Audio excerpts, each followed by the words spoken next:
comes out.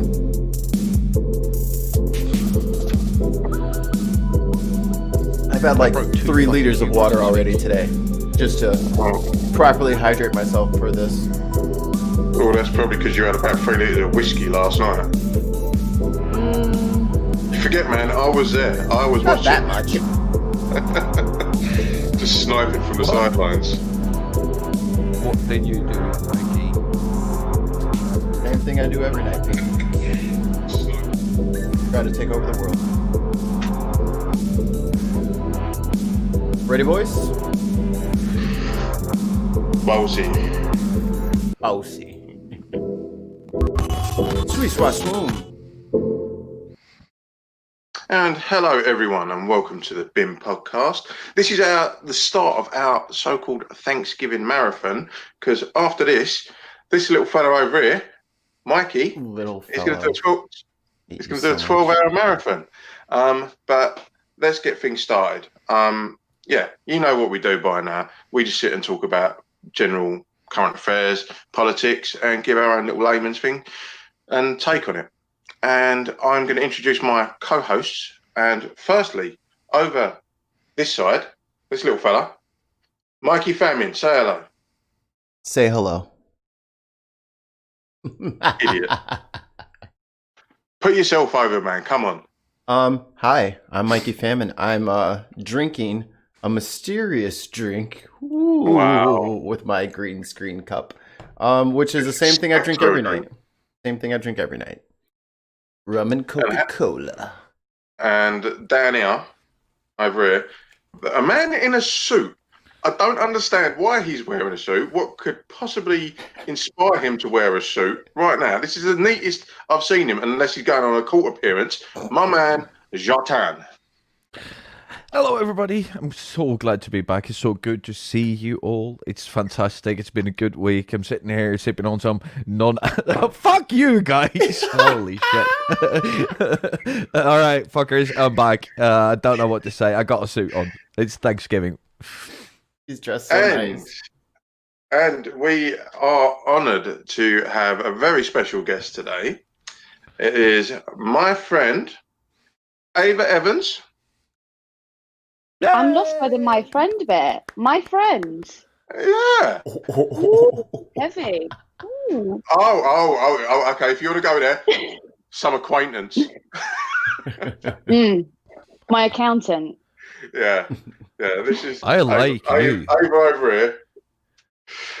Hello, acquaintance. Hi, Wayne. How are you? Lovely to see you, Wayne. Thank you for joining us on the BIN podcast. Welcome to hell. Thank you for having me. So, Ava, could you tell our audience a little bit about yourself, for who you are, what you do, and that kind of thing? Well, I am a national news broadcast journalist, I think is the correct title, but I'm a producer, basically. So I produce a current affairs program on LBC Radio. And it's your mate, isn't it? I produce your friend on LBC. Oh, so he's my friend, but you're the acquaintance. Exactly.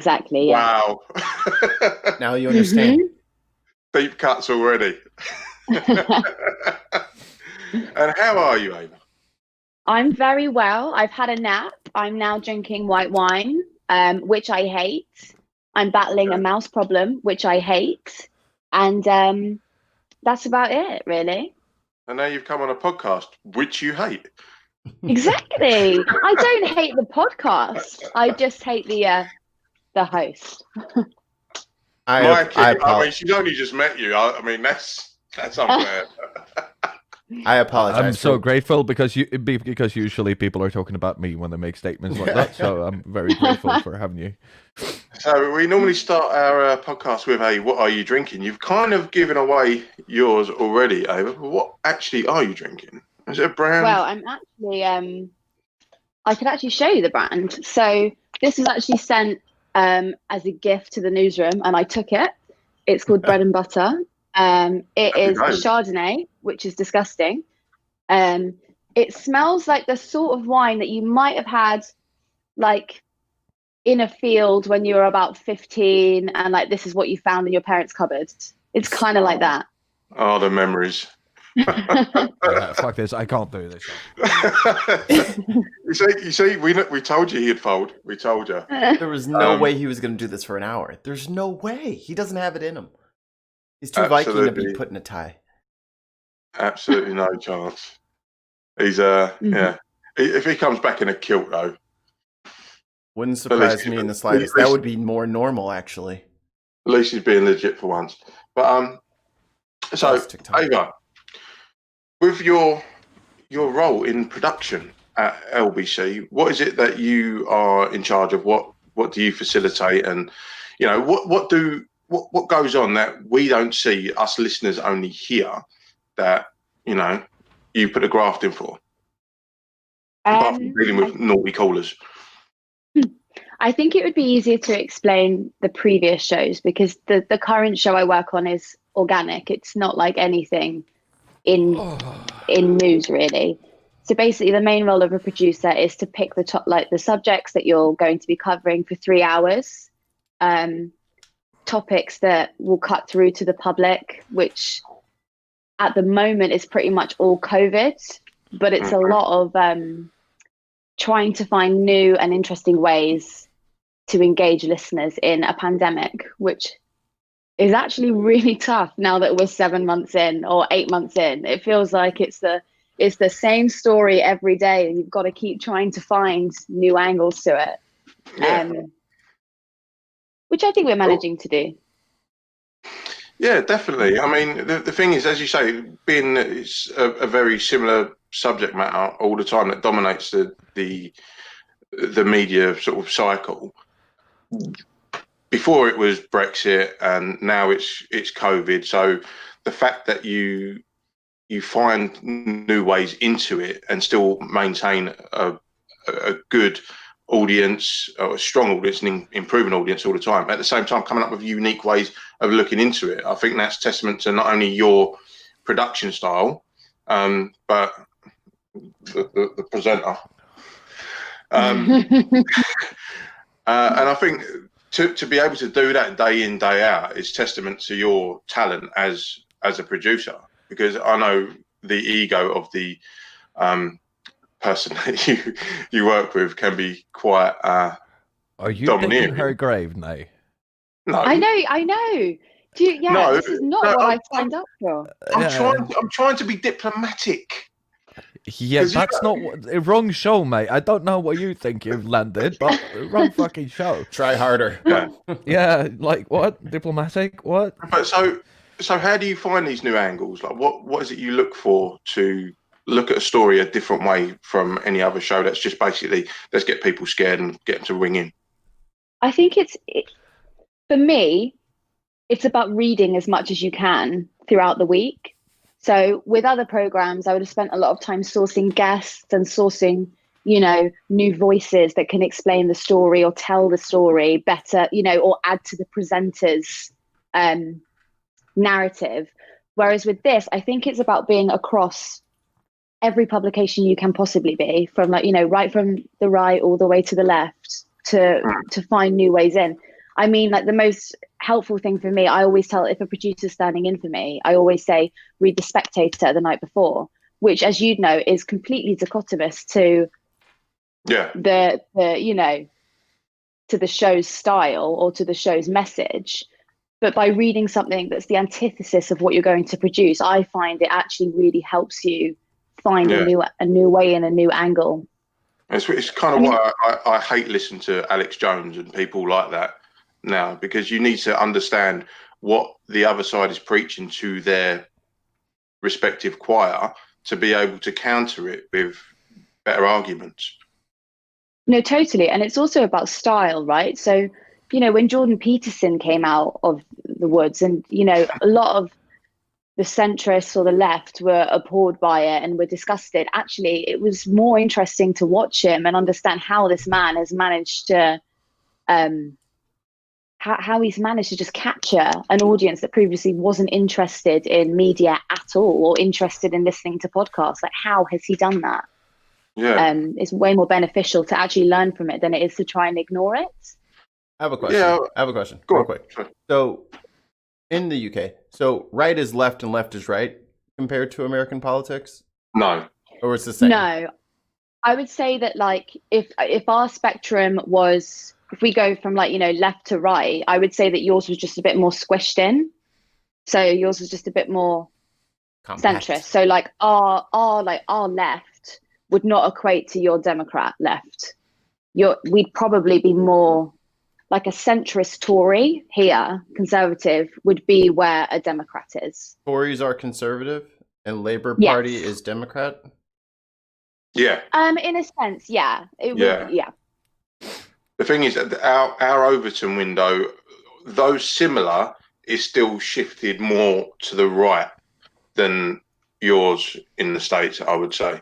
Because the left over here is themed as people like Owen Jones, Jeremy Corbyn, people of that ilk. People I don't know who they are. Okay.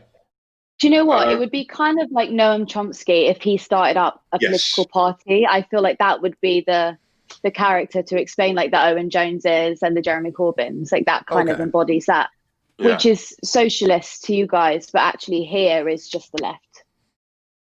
Yeah, normal. Yeah. Fairy tale land to me. Yeah, well, you are living in a right-wing cesspool, to be fair. Yeah. But it's funny because after the election results, a lot of people's Trump flags aren't flying anymore. Oh, it's funny that. Funny. What is that? Is that a sense of defeat or is that of a backtrack? Well, what is that? I think Trump kind of pulled a lot of people out of hiding and they thought they had, everyone's behind me now and that's all fly. Well, now that he's lost, now they're kind of like, I was never part of that. I don't. Right. Trump.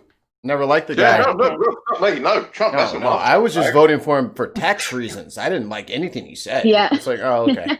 Yeah, very funny. Yeah, but that's sort of like people who get a cold now and they don't get tested. Like, you still are a fucking racist even if you don't fly in your fucking Trump flag, right?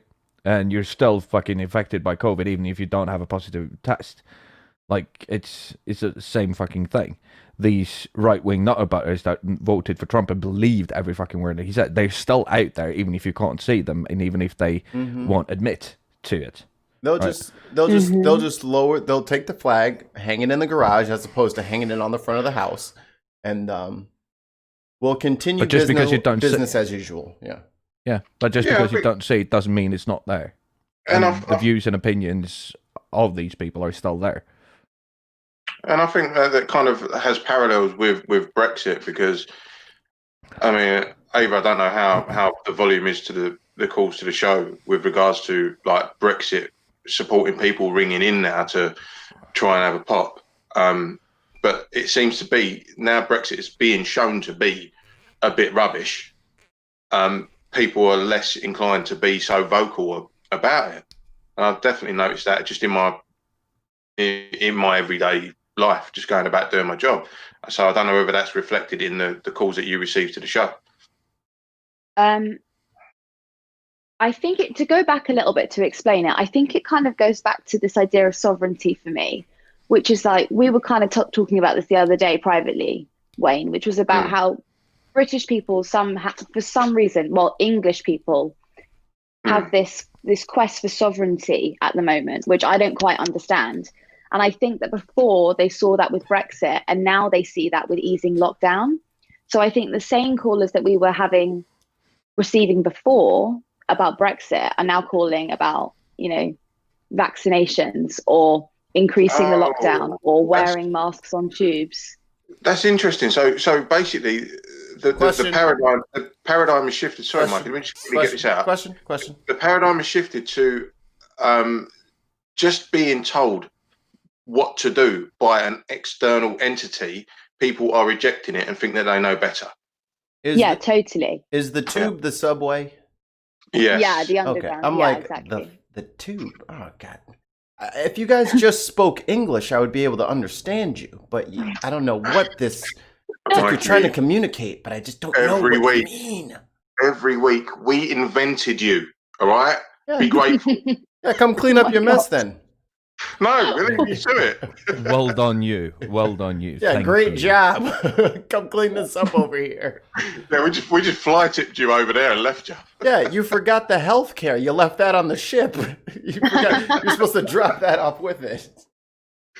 Yeah, that's why I Props to the- applauded every I'm person. gonna go get a pot and pan every 8 p.m. over here and do that for the NHS too. Just do my whole clang clang thing. Yeah. Maybe it'll just hear the healthcare will hear it and just join me. Why don't you Mhm. keep your pots and pans and just pay the people better? Yeah. Yeah, that would be an interesting way of doing it. I don't know, like a $15 minimum wage. I don't know anyone who came up with that concept. That's just straight off the top of my head. We have our first comment in the chat that is, I feel like needs to be read. Tons of Mice says, words of wisdom from First Mate Lynch. There you go. Tons of Mice has There you go. a fan fiction of the podcast going, where Shartan is actually, I think I still the story so far. Shartan is given a ship by a sea troll to find and steal a booty of weed from Neil the 604 pirate with the aid of First Mate Lynch and the help of a wizard, the Divine. Emmy. There you go, First Mate Lynch. Well, at least I've got a fan somewhere.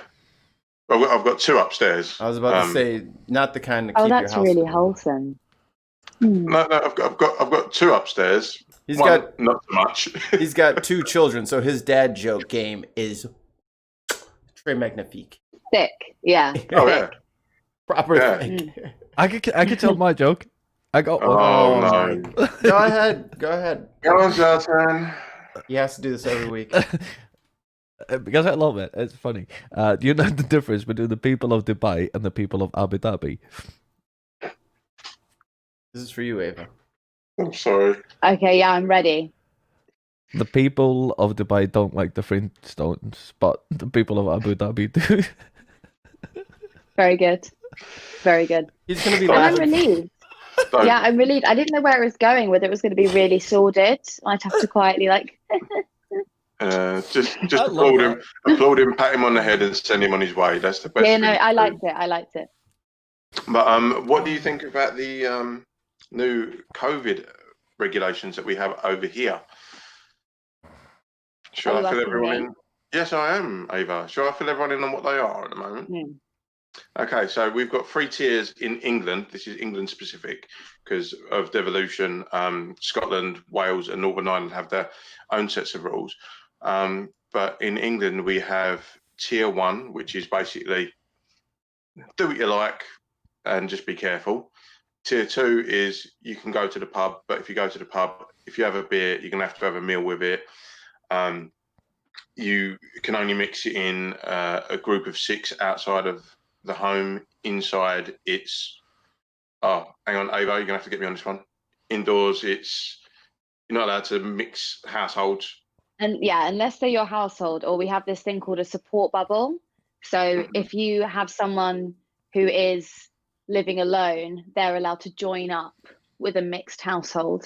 How are you even going about explaining this? I feel like it's just so unbelievably complicated. Yeah, that's why as Um, soon as I started, I was like, all I could think about was what you have to do in the pub, and that was Maybe you it. should do a quiz. That would actually be quite a good thing, is a quiz Oh, where you explain it and then you can go back to them and you can say, right, I'm in tier 2 and I want to go to the pub. Can I? Something like yeah. that. Oh, do you know what? That'd be a good thing for after show. Mm, I like it. yeah. I can Mm. compile that in no time at all. But yeah, so I mean, rooting for tier 2. You got tier 2. We got tier 2. How do you feel?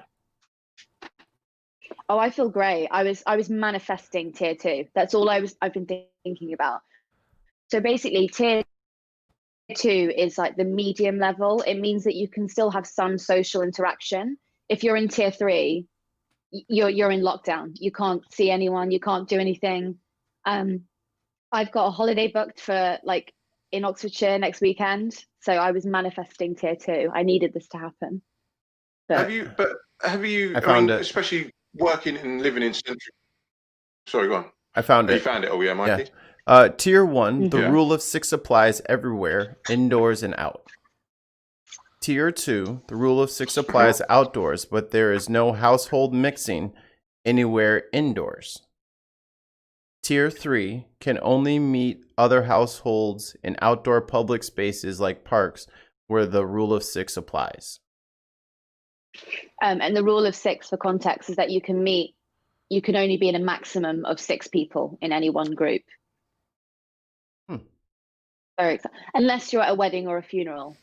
Weddings 15 people, funerals 30. Ah, right. But Yeah. I know from my local pub, which is by the crematorium, you can have 30 people at the actual funeral, but at the wake, you're only allowed 15. So you have to get rid of half the people. I think people take shifts.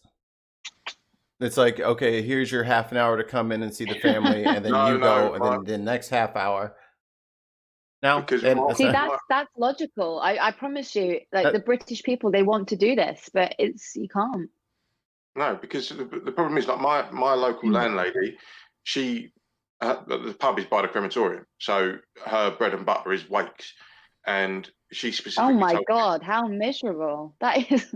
No, but they're in private rooms, so they're over there just mourning and stuff. Oh. But she specifically told this family umpteen times that it is a case of she's not allowed to have more than 15 people in that private room, because if someone comes in and inspects, she'll get shut down.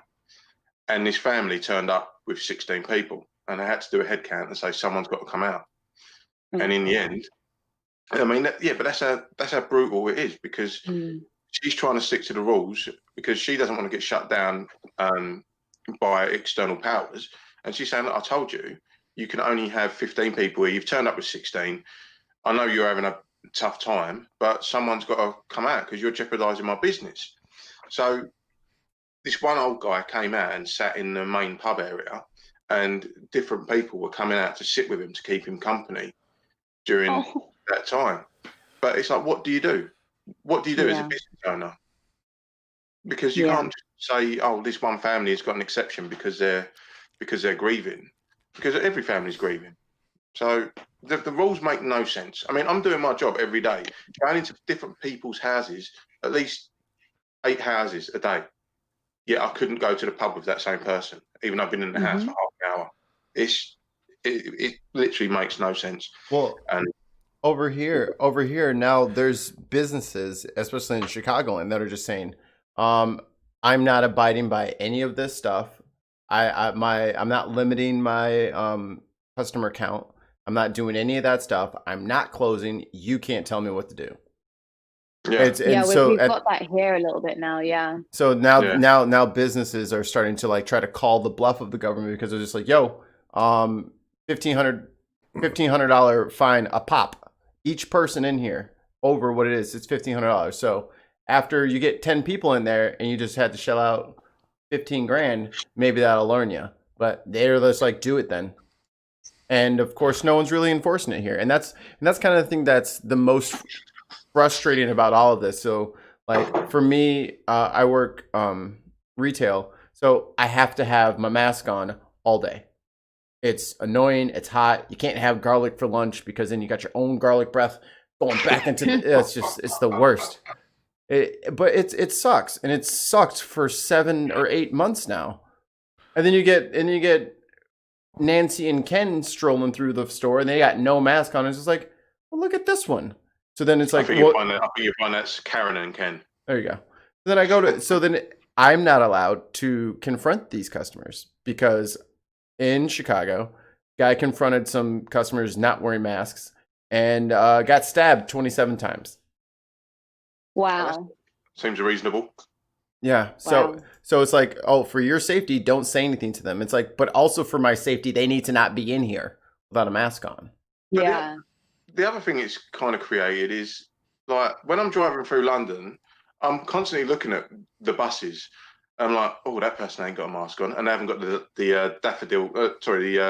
sunflower lanyard back there. Yeah. I'm like, oh, you should put a mask on. And I'm judging this person straight away. I don't know their story, I don't know their situation, but straight away I'm thinking, you better put a mask on. You better put a mask on. Walking around Tesco's, why haven't you got a mask on? Why haven't you got a mask on?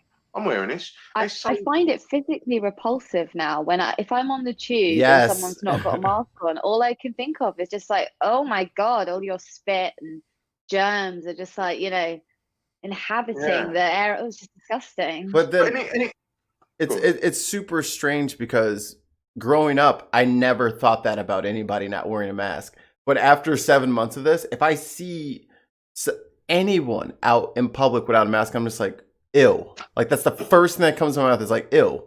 Totally. It's But isn't it weird how our psyche's changed in the sense of we used to see like shots of like Japan and Shanghai, everyone's wearing a mask, and it's like, what's that all about? Oh, it's because it's smoggy over there.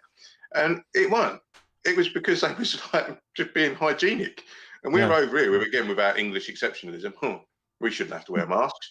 And now all of a sudden we're all wearing masks and judging people not wearing masks. How quick that shifted. How quick that flipped. And you see like people of Asian extraction just looking at you like, yeah, we told you, motherfuckers. You didn't listen. Now look at you. I love it though. I love wearing a mask. Like on the tube every morning. I feel like I feel like I'm completely in my own bubble. It's lovely. Like there aren't men asking me to smile. Like, men aren't even like really checking me out anymore because they can't see my face. I love it. Like I think I might make it a permanent fixture. That's a really interesting angle. the cat calling might have slowed down a bit. Yeah. Yeah. No. Is it now? Oh, nice eyes, love. That kind exactly. of it. Guys, elbowing his mate on the tube. You just catch a look at her eyebrows. Excellent. Excellent. Yeah, but it's eliminated something, like as you say, like you've put yourself in your own little bubble, and it's kind of eliminated that element of misogyny that goes on, and blokes just being like emboldened to be like, oh, there's a good looking woman, I can say and do what I like. Now you've put this shield up, and it's kind of like, well, they don't know anymore, so it messes with the mentality. I'm just glad I got an explanation for why men has stopped asking me to smile more. Yeah. Well, it's just probably the beard in our protrudes. Yeah. It's only when you're wearing a kilt and they can't see you from the front. Did you just compliment my bum, you fucking wank? Do you know what? If it makes you feel happy, then yes, I did. All right. I'll take it. I'll take it. Yeah, Merry Christmas. Mrs. Famine has texted me from upstairs. She says, "Has not stopped for me. I get hit on the same." Well, that's because really? That's because your body's sexy, and maybe you should get a burqa. How about that? Wow! If these men are still looking at your butt. No, she works. She's a manager at a warehouse, so. Is that quite male dominated? Yeah. So I imagine the blokes are still being blokes, but that's okay because I know where all of them work and they better watch their backs. Be respectful or I'll have to turn up. Well, Mikey's put on 35 pounds this year. He thinks he's double hard. Let me just tell you this, Wayne. Us skinny guys are scrappy. Scrappy. That's all right. Us fat blokes are heavy. Every time an acquaintance of Wayne turns up, we do have to ask this question because Wayne claims to be 6'3", but we all believe him to be 5'5". So, is he really 6'3", or is that just some insecurity thing about him? No, he's tall. He's like a tank. Absolutely. There you go. Thank you, Ava. Sorry. I had to give him something, I had to give him something. He threw the alley-oop right up there. You're supposed to dunk Wayne. Just dunk him. It's so much fun to dunk him. I've already had him. I need to, I had to give him something. All right. Okay. Fair enough. No, I get it. But the funniest thing was when we had Scott Robinson from 5 on. It was absolutely fantastic because Wayne felt so chastised about his height. He had to post a reference picture with him and Scott standing next to each other. Oh, that's great. To show how tall it is. And we claimed Photoshop. It's like Photoshop, CGI, perspective. He did something. Yeah. That's great. Definitely not. No, I mean, Scott Balcony's very funny though, isn't he? He's Scott, not Scott Balcony. No, not him. No, Scott from 5. Oh, okay. Yeah, Robinson. who's very short. But do you remember when we first met? Do you remember when we first met, Ava? Yes, I do. You were lurking outside the global building. He was No, okay, I was but can I just Yeah, go on. let me just paint this picture. Okay, so I'm with Beth, who used to be the lead producer, and I was her assistant producer. This is a couple of years ago, and we're in Leicester Square. And Leicester Square at night is quite seedy. There's quite a lot of strip clubs. There's like like a lot of gentlemen's clubs. And then I see this tank, and he's like walking in the shadows, and he's going up to like the global building. And he's kind of, Oh He was no! frozen. No. Oh, No! what a shame. So she was about to say Wayne just got off of work from the strip club. Oh, After- Ava, you've frozen. That's Oh, a perfect screenshot though. Oh, there we It was. go. You're back. You're back. You're back. You're back. did I come back? Yeah, so I just saved a kitten from a tree. No, he's doing Where this did in I the get to? He's doing this. Am I the only one who's seen a pattern here with Wayne? How he's like lurking around people's job and houses? Just showing up. I'm just showing up. Oh, hi. Did he tell you about his vocal harmony group that time as well? Oh, shut up, you idiot. So you got to. So in the story, you were saying he's doing this in the window at the global building. Okay. And then. So he's like going through this, and I'm like to Beth, like, what the fuck is this? What's this guy doing? Like, what do we do? And then he turned around, and he turned around and he was like, Beth, and Beth looking at him like, I don't know.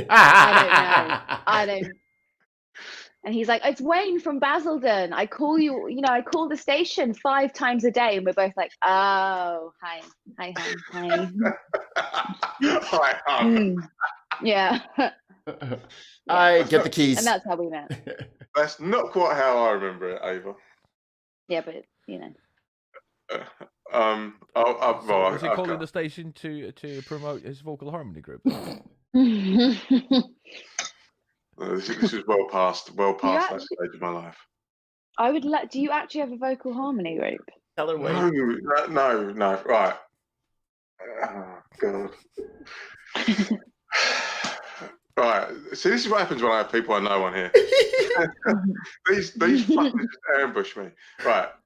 So I was in a school. I was in a band back in the day. Right. A long time ago in a galaxy far, far away. And basically we needed some management. So Scott from Five lived around the corner from me.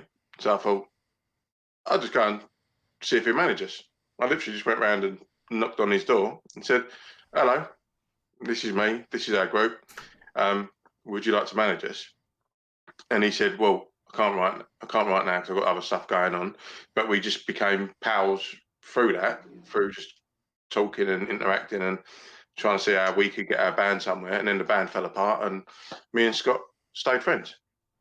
And then Scott came on the podcast and told that story in a really unflattering light. One of my favorite episodes.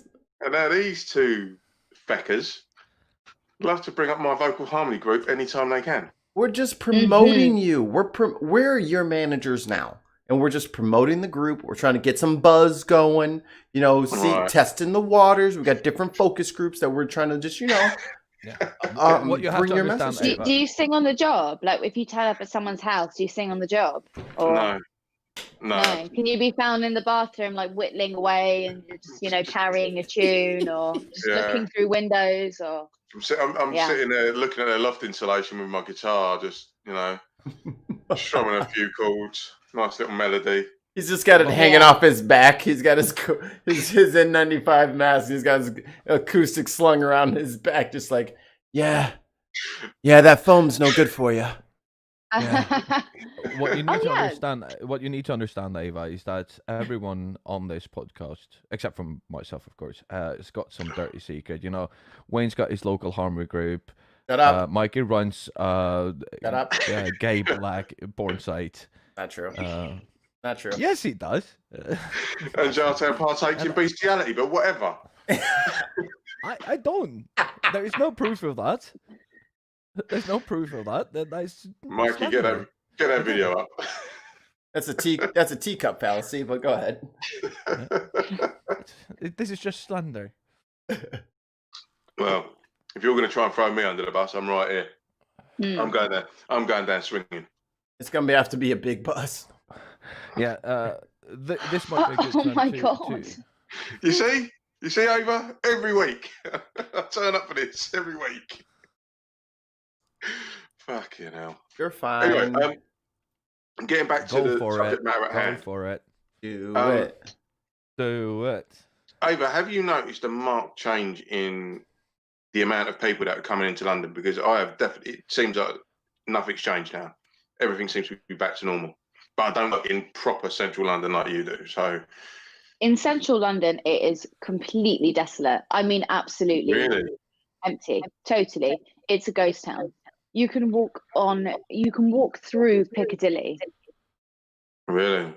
It's just like there's absolutely no traffic on the roads. You can just like walk straight through. Soho is empty. We went for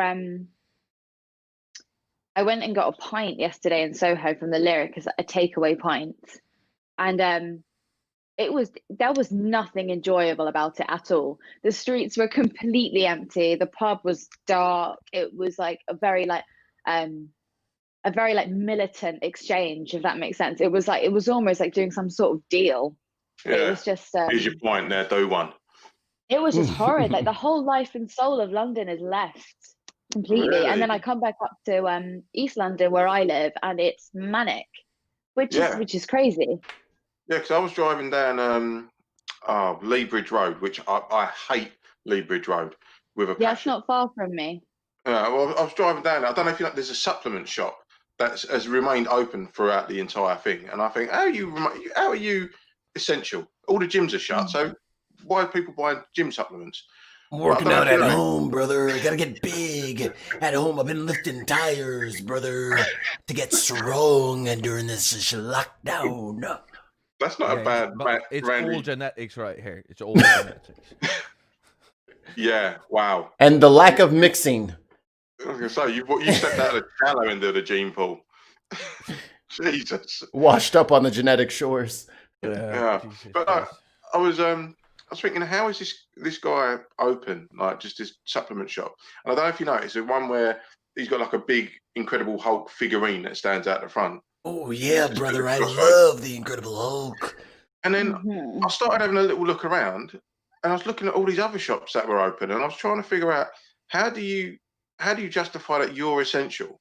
Like you're selling like hardware, you're selling just knickknacks. I don't understand how they've managed to get away with it for this long. But in I would argue that hardware was essential, though. really, What if my house is Yeah, leaking? totally. get Yeah. a plumber in. But all these shops, during the first lockdown, all them shops were shut down. B&Q was all shut down. Yeah, but then we had the Renaissance, didn't we? We had that second wave, like people came up. Over. Hmm. Only you could put it so beautifully as we had a renaissance. Look. We had a lockdown renaissance.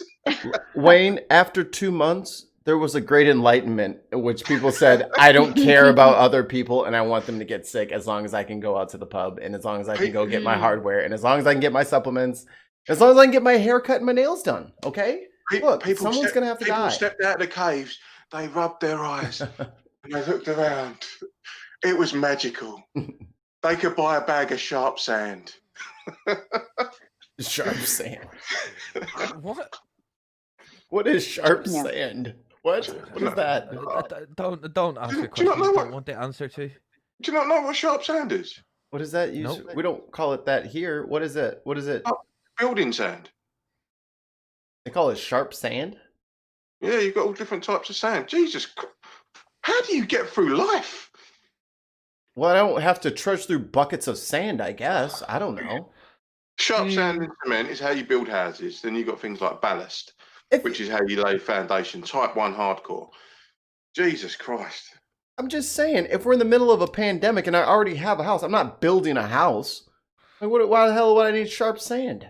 Well, during the first lockdown, I had to build a garden for Kerry so that she could have somewhere to play with the newborn and Sienna. So, garden is backyard in English, right? Yeah. Right, yeah. Oh, Jesus Christ. This is like Americans. Like, Yes, you don't have to explain every fucking thing.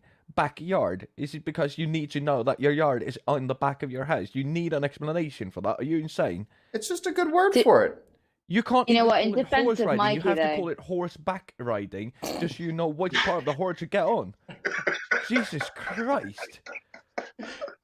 Horse head riding never caught on.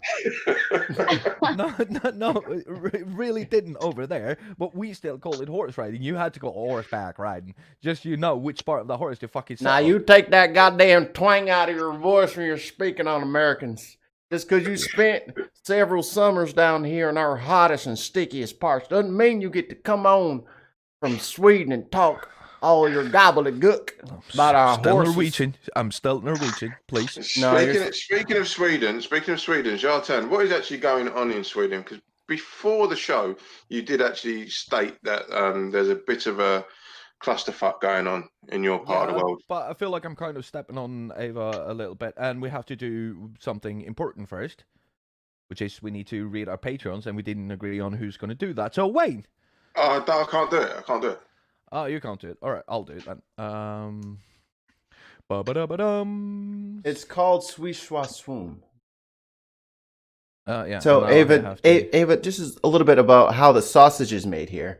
a little bit. To let them know, because I use a layout for what goes out into the stream. To let them know when I'm transitioning from one scene to another, I had to have some sort of auditory cue for them. So swish schwa swoo swoo was my thing, Yeah, and then they mocked me senselessly. And I got a soundboard, but I'm banned from using it. That's Yeah, because are. you just push all the buttons at once. Yes, basically. That's basically what it is. All right, so, ladies and gentlemen, if you want to support the show and if you like what we're doing here, you should go to patreon.com/thebinpodcast and sign up for one of our beautiful tiers. You can pay as little as $1 a month up to $100 a month, which, of course, nobody would ever fucking do, which was what I Apparently thought. someone's done. Yes, somebody hates me a lot. So, this is a story, and I'm going to do it. I did these tiers a late Saturday when me and Wayne was mucking about on the internet and had more than one bottle of wine. And More than I one called the case of $100 wine. Yeah, and I called the $100 tier the chicken show for some reason. I can't really remember now. And I only did that because I never thought that anybody would give us $100 a month. But it has happened. So before we get into that, I'm going to read our patrons from bottom to top. We got Richard, Kristen, Austin over there, Stuart, Katharina, or something. David, Good old Diggity David. Miss Nana, Hi, Mom. Ricky, Nikki. Hi, Nikki. tons of mice, Big tons making it rain, bruv. Barbara, Drink Ba ba ba ba ba ba. and our newest patron who signed up for the $100 tier, Chicken Anonymous. Tell us about Chicken Anonymous, Jartan, and what has Chicken Anonymous signed up for? All right, so what I actually called this tier was, as I said, the chicken show. And let's see, I'm still trying to find out how I can never get into the tiers. How the fuck do I do that? Oh, there you go. So It says, I called it says tiers, and then you click it, and then it tells you. Okay, so that's what I'm It's in doing the wrong. tiers. Yes. So basically, what I just put in was this is the bonkers amount of money, and like if somebody ever signs up for this, we're gonna have to figure out what to do. And then I called it the chicken show. And unfortunately, my good friend, well, my acquaintance, I'm sorry, Dr. Ava, she told me to be specific about this. Told my friends that apparently there was something going on with me and her chickens. Yes, fantastic. Can we tell Ava the chicken story? Yes, please do. Okay, yeah. Mikey, go. Pull me to the centaur. Oh, Would you want this to go is to the center? yeah. Okay. I'll narrate this fanciful yarn. Imagine a world, Ava, where a lovely doctor and her husband go on holiday, but they need someone to watch the chickens. And they live next door to this wank. So he says, I'll watch those chickens. And the first thing she told us when we had her on to talk about COVID, this is, oh God, that was right at the start of the lockdowns and the pandemic and the whole thing. March, Yeah, we had Dr. February. Emma. Yeah, February. We were ahead of the curve. And she's like, so, and we were like, so tell us something about Shark Tank. He's your neighbor. What does he do? Is he like not pull the bins in from the fucking street? Does he do something? I don't know, but he really loves my chickens. We're like, loves them, huh? Like, what kind of, I don't know. He always wants to see my chickens. And that started so many jokes that we've been falsely eggs. we've been falsely accusing him of having a love interest in chickens for going on 9 months now. It's only 9 months. Dr. Emma came on in February. It's November. But it's been glorious, and that's why the highest. Was that dry? Was that a dry cough? Did anyone? Oh. That's why we're doing this remotely. Yeah. I'm gonna get a mask for my mic. I have been caught out by track and trace now. Once. Lost your phones audio. again. Lost your audio. And it's because I can't find the right amperage on my little vapey dude, and it just sizzles the back of my throat. I'm working on it. But no tobacco for me. I'm at 16 months without a cigarette. What was you saying about track and trace? I Oh, might there have you are. You're back. without headphones. Does that sound terrible? Yeah, that's fine. No, that's fine. No. Okay, I know I was saying I got caught out by track and trace just the week before last. So I was off for 2 weeks at home, which was. Oh, that's why you weren't in. Yeah, so I had I had Oh. a call. So in the UK, we have the system where when you go to a pub or a bar, you write down your number, and they contact you if someone has had COVID, has had a positive test, and someone had a positive test. So I had to stay at home for 2 weeks. But haven't you already had it? I have already had it. I had it in March. It was very exciting. I loved not being able to breathe for 3 days. That was thrilling. Gave me peace for life. When every breath is a surprise. Yeah, that sounds very exciting. Yeah, totally. Do you know where you contracted it from? No. But there was such a peak in London at that time. I was still using public transport. It could have been anywhere. But I do remember specifically walking on the Hackney Marshes, and I remember a girl coughing, and I remember thinking, "You bitch, have you got COVID?" I mean, I don't know if it was that, but that memory has stuck with me. Right, for those that don't know, Hackney Marshes has got like over 100 football pitches on it. How are you walking that close to someone? There's a bridge. There is a bridge. Oh, okay. Over the little canal. Into it over the canal. Yeah, from I think it's the King's Estate. Yeah, in Clapton. Is that what it's called? Yeah, right there. Yeah. But she coughed, and I was on the phone to my dad at the time, and he heard it, and I heard it, and I went, "Oh my god, this woman has just coughed in my face." I'd have clotheslined her over the bridge. Straight up.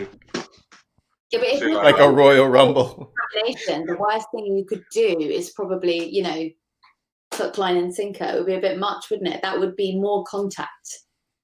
Than How do you knock him off the bridge from 6 feet away? Well, if I was Yartown, I'd just pull my kilt up. Yuck. Disgusting. Bad form, Wayne. Look at my smooth area.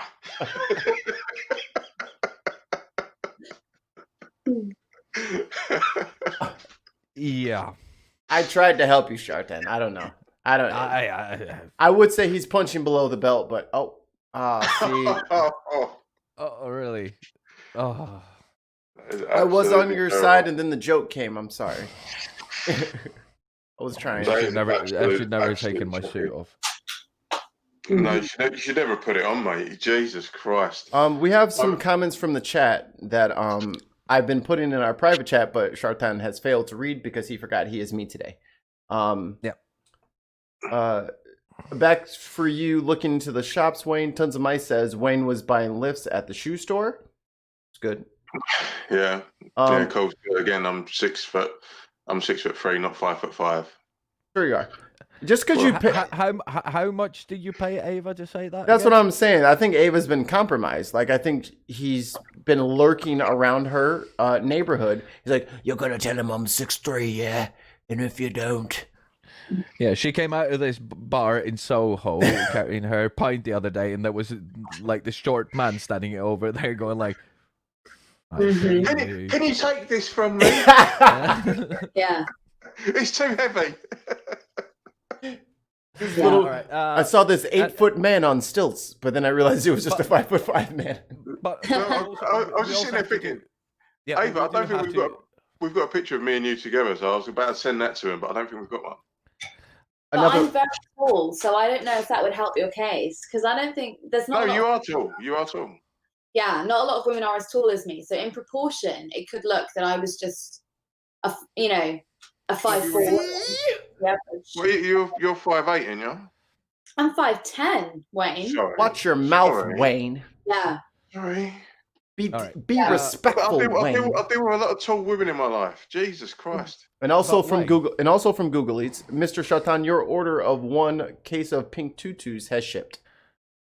somebody's got a memory. Yeah, so Ava, yes, there is a picture of me wearing tights and a pink tutu. I think that's fine. Harry Styles is doing it. He looks fab. I think Yeah. we can all do it. Zlatan, you're a pioneer. It was a ballet recital. I looked gorgeous. Yeah, I rated it. I think if anything, if they're making jokes on it, they're not quite at home with their masculinity.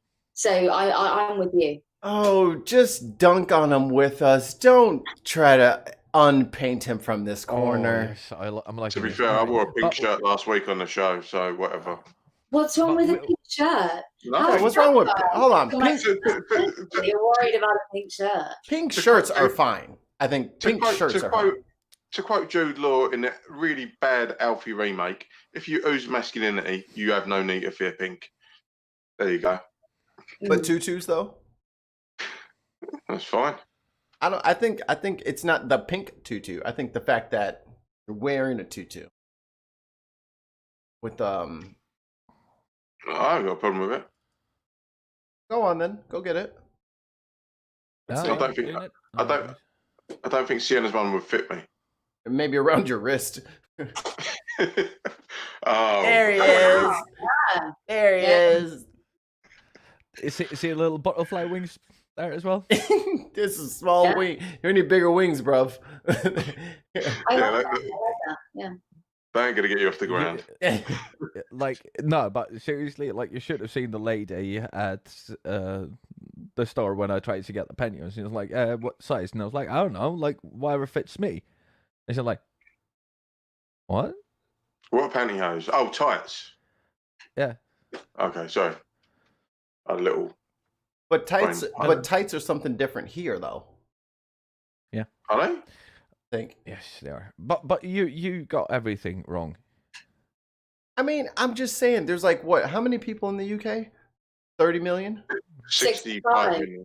Ooh, 65 million in the UK, and then 11 million, and then like maybe 20 million between Sweden and Norway. 375 million. We get to decide how words are used from now on.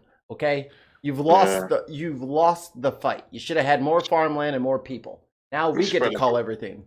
Spread like a virus over there, didn't you?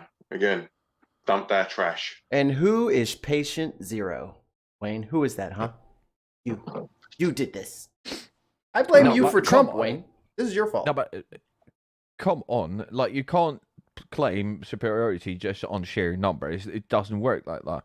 Jesus Christ, the British, they managed to call it pavement for like hundreds of years.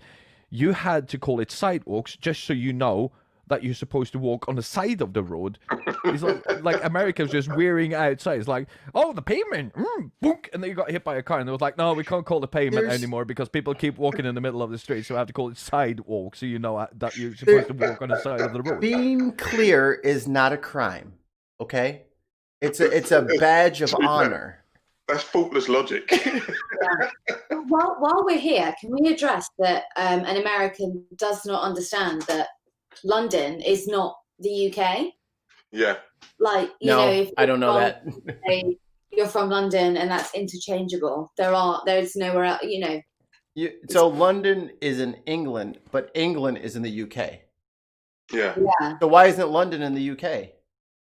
London is in the UK, but as I said to you before, I used to live in Chicago, and most people would say, "Oh, she's from London," and I'd be like, "Well, I am, but I'm also English, British." And the girl who I was living with, who was from Manchester, was also from London. To everyone in our social circle, and I'm from Manchester. Mad for it. yeah, that's my favorite British accent, though. That's my favorite one. Is Manchester? Mancunian, really? It's funny. I like it. You can't discuss European geography with Americans. I remember I used to work in Florida, and I worked as a water sports instructor, right? And I had this dad. Excuse me. He told his son that. So, Dad, where's Norway? He's like, it's the capital of Germany, and I'm like, no. Well, hold on, that's not fair because well, you were that's about right. Don't you think that's about right? No. To be fair, though, you were in Florida.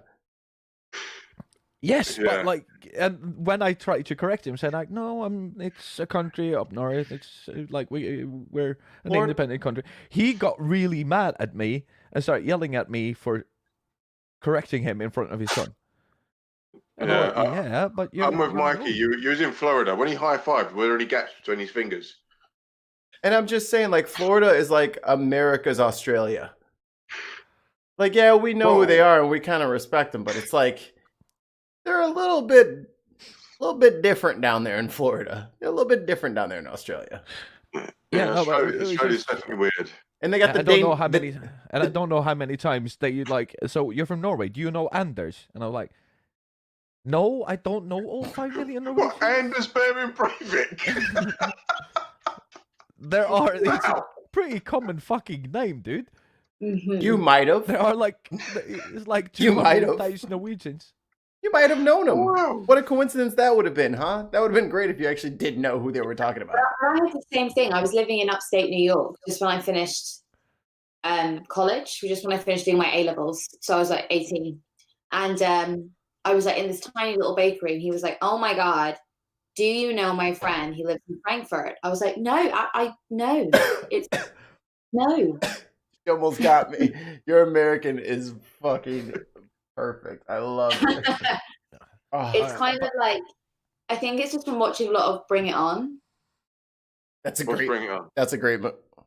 Wayne, you stop it right now, Wayne. Bring It On? Do not tell me you have.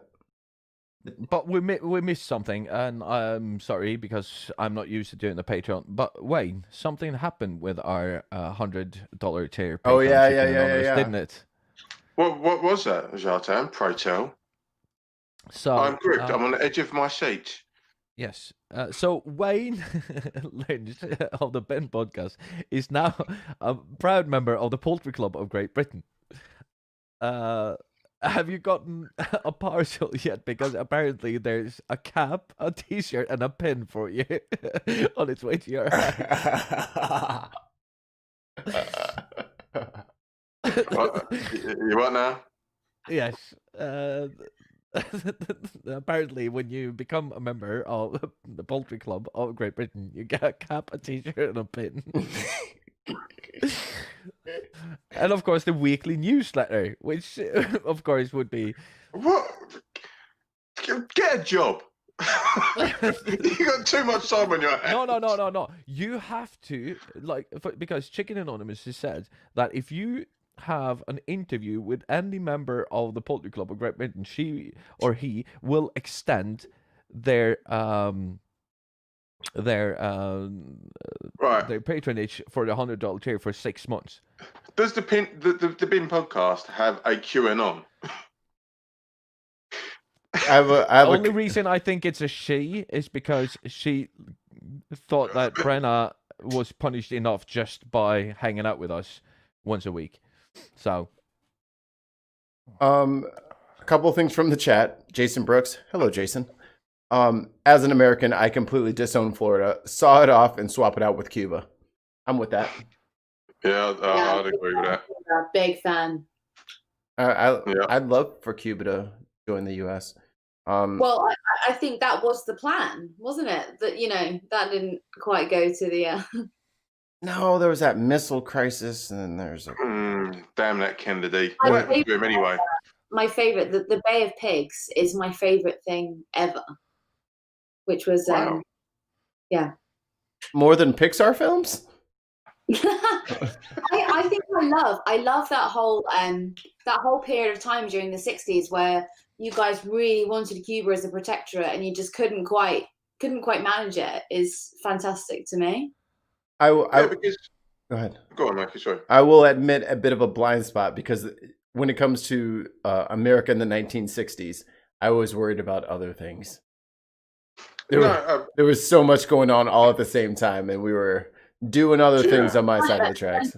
Though, really.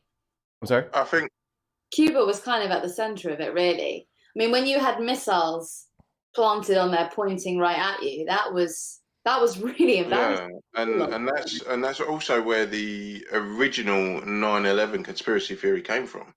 Cuba. Yeah, because America wanted to get into Cuba and invade Cuba, so they planned on flying. This is all classified documents. They planned on using a drone jetliner and blowing it up over the sea, and saying, "Oh, Cuba shot down one of our jetliners. Now we can go in and do it." And they used the same tactic in the Gulf of Tonkin to get into Vietnam a few years later. All unclassified. I'm not being conspiracy theorist. Like conspiracy theories. If we ever get into conspiracy on the show, who's the first person to get in contact and Oh, you know, I'm all over it. But ones that are declassified Are and you a member of QAnon? proven. Huh? Are you a member of QAnon? He is QAnon. If you can decipher the code on my hat, you might. If you read it backwards in a mirror every third Thursday, it reveals a message. Under the new moon. I'm just seeing Hillary Clinton. That's all I'm saying. No, it's just that's why we're all about being informed now. So Okay. we have passed the hour that we booked you for. So are you good to go on a little bit more, and then we'll talk about Sweden and their horrific fucking Corona strategy? I'd love to talk about Sweden. All right. Yes. One more quick thing from the chat, and then I will step back. Tons of Mice, what up, Tons of Mice, says this: Florida is America's Norway, full of people gambling away their lives and living in swamps.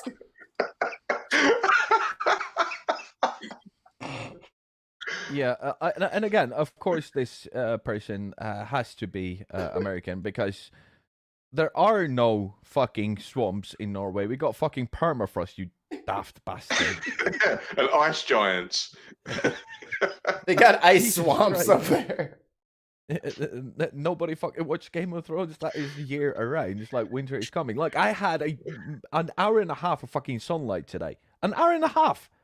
Wow. He's a bit cranky because of it. Not enough vitamin K. Yeah. To be fair, mate, you got a sick tan. I won't fucking see the sun again until, fucking April. Are you fucking How do you cope with that on a deep level? How do you actually cope with that? Because my friend moved to Finland and he couldn't hack it at all. Just the lack of daylight was. I try to make sure that for the little daylight that we have, me and my dog are out and about. We go out in the forest and go for a walk and stuff like that. But this is the worst time of year because there's no snow to reflect any of the little light there is, so it's completely pitch black out there. The only light you see is artificial light, and it's very doom and gloom. It's very, rainy and foggy and very sad. That sounds fucking basically perfect for me. Yeah. Oh, So I would love that. Well, you live in Chicago. Yeah. Surely your life is bleak enough. Yeah. I was sold such a lie with Chicago because I moved there in August of 2016, 15. Yes, just before Trump's election, and It was gorgeous. You know, I was down at Oak Street Beach, which is like this beach that's right in the middle of the city. It's incredible. And then a month later, it suddenly, the temperature drops, and it doesn't drop to, you know, England, you know, you can't acclimatize to what you're going to have. It's like minus 25 out there. It's unbelievable. You can't go out without getting frostbite everywhere. It's What? shocking. So she's not. Hold on 1 second. Huh? So she's not lying. Especially Chicagoland and St. Louis too, where I was born. It's literally, we don't have seasons the way that they're supposed to blend together. It's just, it'll be nice. It's 85. Everyone's chilling at the beach. Okay, fall's here. It's 50. Handbrake up. Yeah, it is like, and then it's 50. And then it's 50 for about 3 weeks. And now if you get above 30, you're lucky. And this is like, it'll go from being in the 80s to being in the 30s in a month. Not even. Totally. I remember walking up Milwaukee, and in the morning it had been, you know, pleasant. It had been lovely. I was in a jacket, and in the evening I thought I was going to die, which is not appropriate for a country where, you know, I had the equivalent of Obamacare. It wasn't good for. Also, with that Obamacare, you know, the Medicare or whatever, you know, how we recoined it. I got like a tonsillitis when I was out there, and it cost me $5,000 to get antibiotics for it. It was unbelievable. Yeah. It would have been cheaper for you to get an early flight home and get in the doctors. That's what my insurance covered. My insurance covered a flight home. Really? I had to pull my wisdom teeth out when I was living in Florida. You're still paying that off. I see. Well, I'm rich, so I don't have to. Yes. It's probably the equivalent to my student loan. Yes. No, it was, and for some reason they like if you pull the wisdom teeth out over here, right? You usually just pull one at a time. They like. Oh, no. Yeah, like I had to like get the full anesthetics, fell asleep, woke up high as a fucking kite, and no teeth and a lot of cotton in my mouth. And there is a video somewhere around the internet of me being he's got a scar around his belly and a kidney, just one kidney. And No, see, I have 3 kidneys, so this was a serious consideration for me. Can I have mine back?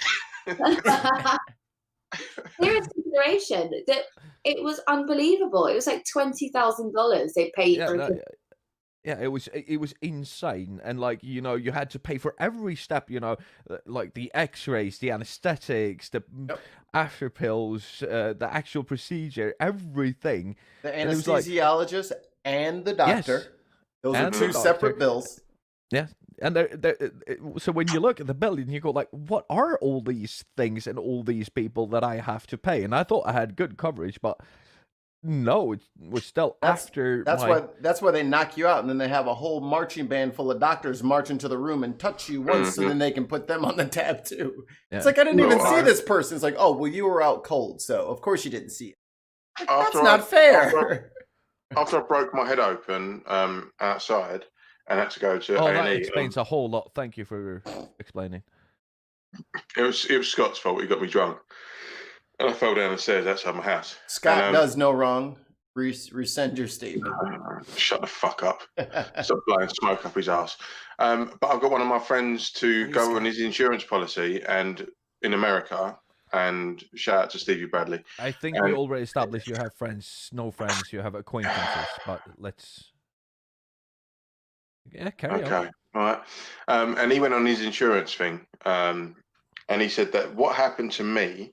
Because I got taken to hospital in an ambulance on blue lights, because I had an overnight stay, I had to have a CAT scan, I had to have my head stapled and then glued, and then follow-ups. He said that would have cost me the best part of $15,000 on his insurance.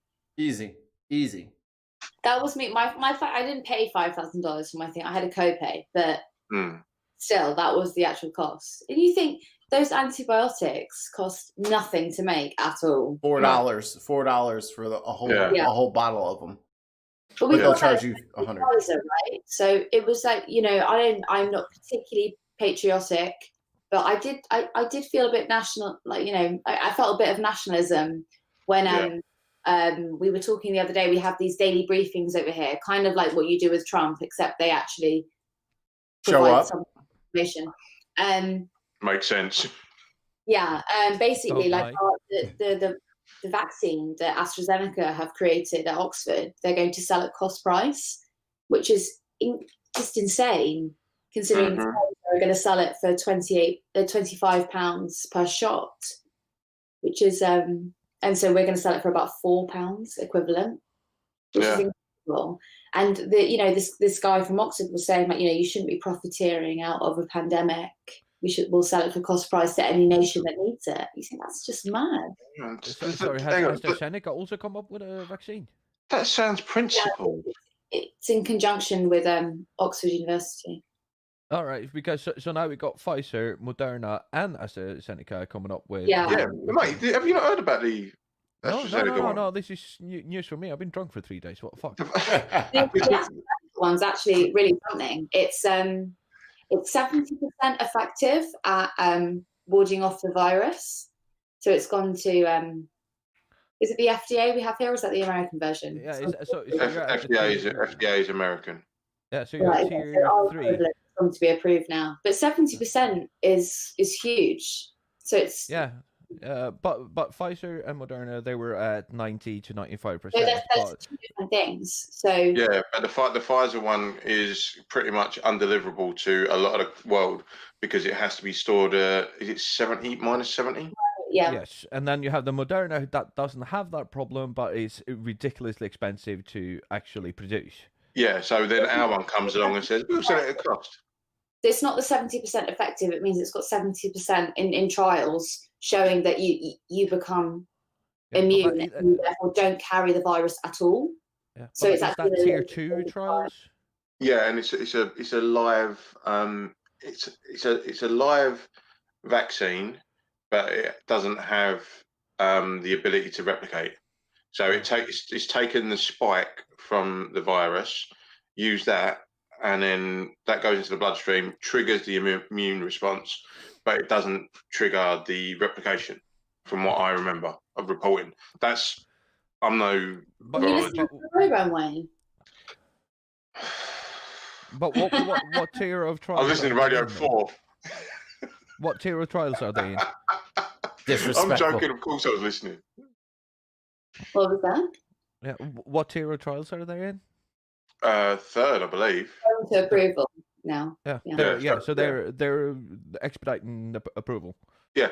So we've been told that if they get the approval, it will be distributed before Christmas. Mm-hmm. So they have already sent an application to OECD, which is our equivalent to the FDA. It went on the last Friday. Yeah. Little more from the chat. Jason Brooks. Hey, Jason. The American medical business seems modeled after the personal computer biz. You think the one big cost is it, but all the little accessories costs add up fast. That is true. And Tons of Mice says, but weed is legal here, Captain Shartan. Yeah, but then, I mean, if we're going to get into weed here, it's not really, okay, actually, that's too complicated of a subject to get into. It's not criminalized the way it is in the States.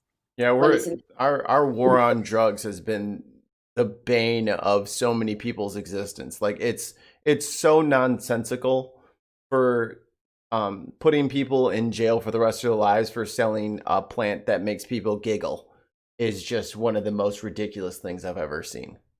We've just passed, there is a little boy called Billy Caldwell who has epileptic fits, and they finally passed a bill to prescribe medical marijuana. So that was only a couple of weeks ago, wasn't it, Wayne?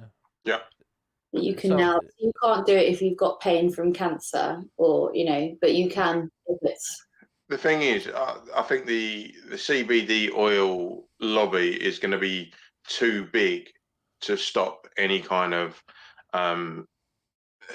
illegalization again or reclassification of weed in future, because CBD oil is everywhere. So I can't see how they can carry on this narrative of criminalising weed, because everyone smokes it, everyone knows the benefits of it. It's just the amount of pushback from certain firms, like because hemp is a massive competitor towards things like cotton and stuff like that. Yeah. So those lobbies were huge and suppressing the cultivation of weed. So the whole criminalisation of weed was mainly a commercial thing, and they used the fact that it had mind-altering effects as a cover. Because let's face it, look at booze. But that's all right. We can tax that. Yeah, they've been taxing shit out of weed in Illinois since it went legal January 1st, and they ran out of weed in 6 weeks. They said, "Give me the tax, man." Yeah, I'm Bring sorry it. about that. But the thing is that when we talk about these things, we need to highlight the goods and the bads. We have to be honest about these things, right? Of course. So there are negative health effects too, and bad things about.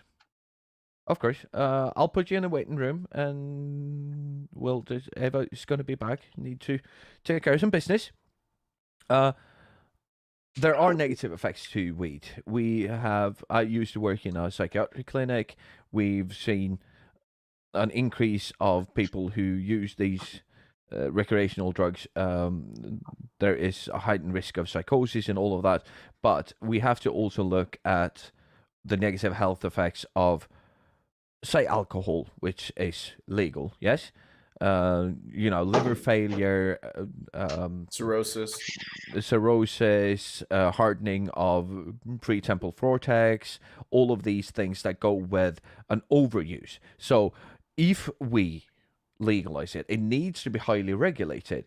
And I think that in Norway, Sweden, we have a very good regulation policy on alcohol as well. So you can't go into your regular fucking supermarket and just buy wine, booze, or beer. You have to go to a government-owned facility to buy these things, and they do it on a non-profit, right? So, Ava's back. I think we regulate alcohol very strictly over here, and if we regulate it, weed in the same way that we regulate it, you have to go to a specialized store.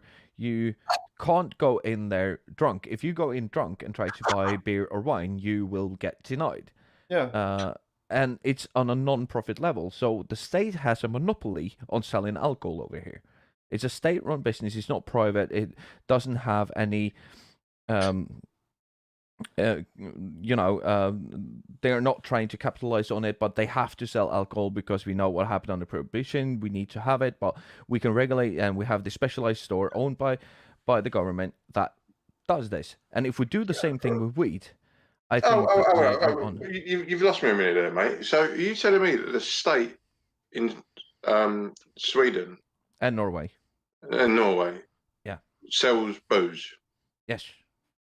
But there's no private companies that are allowed to sell alcohol for people to bring to their houses. So you can't go into a supermarket and buy beer or wine. You have to go into a government-regulated monopoly to buy your booze.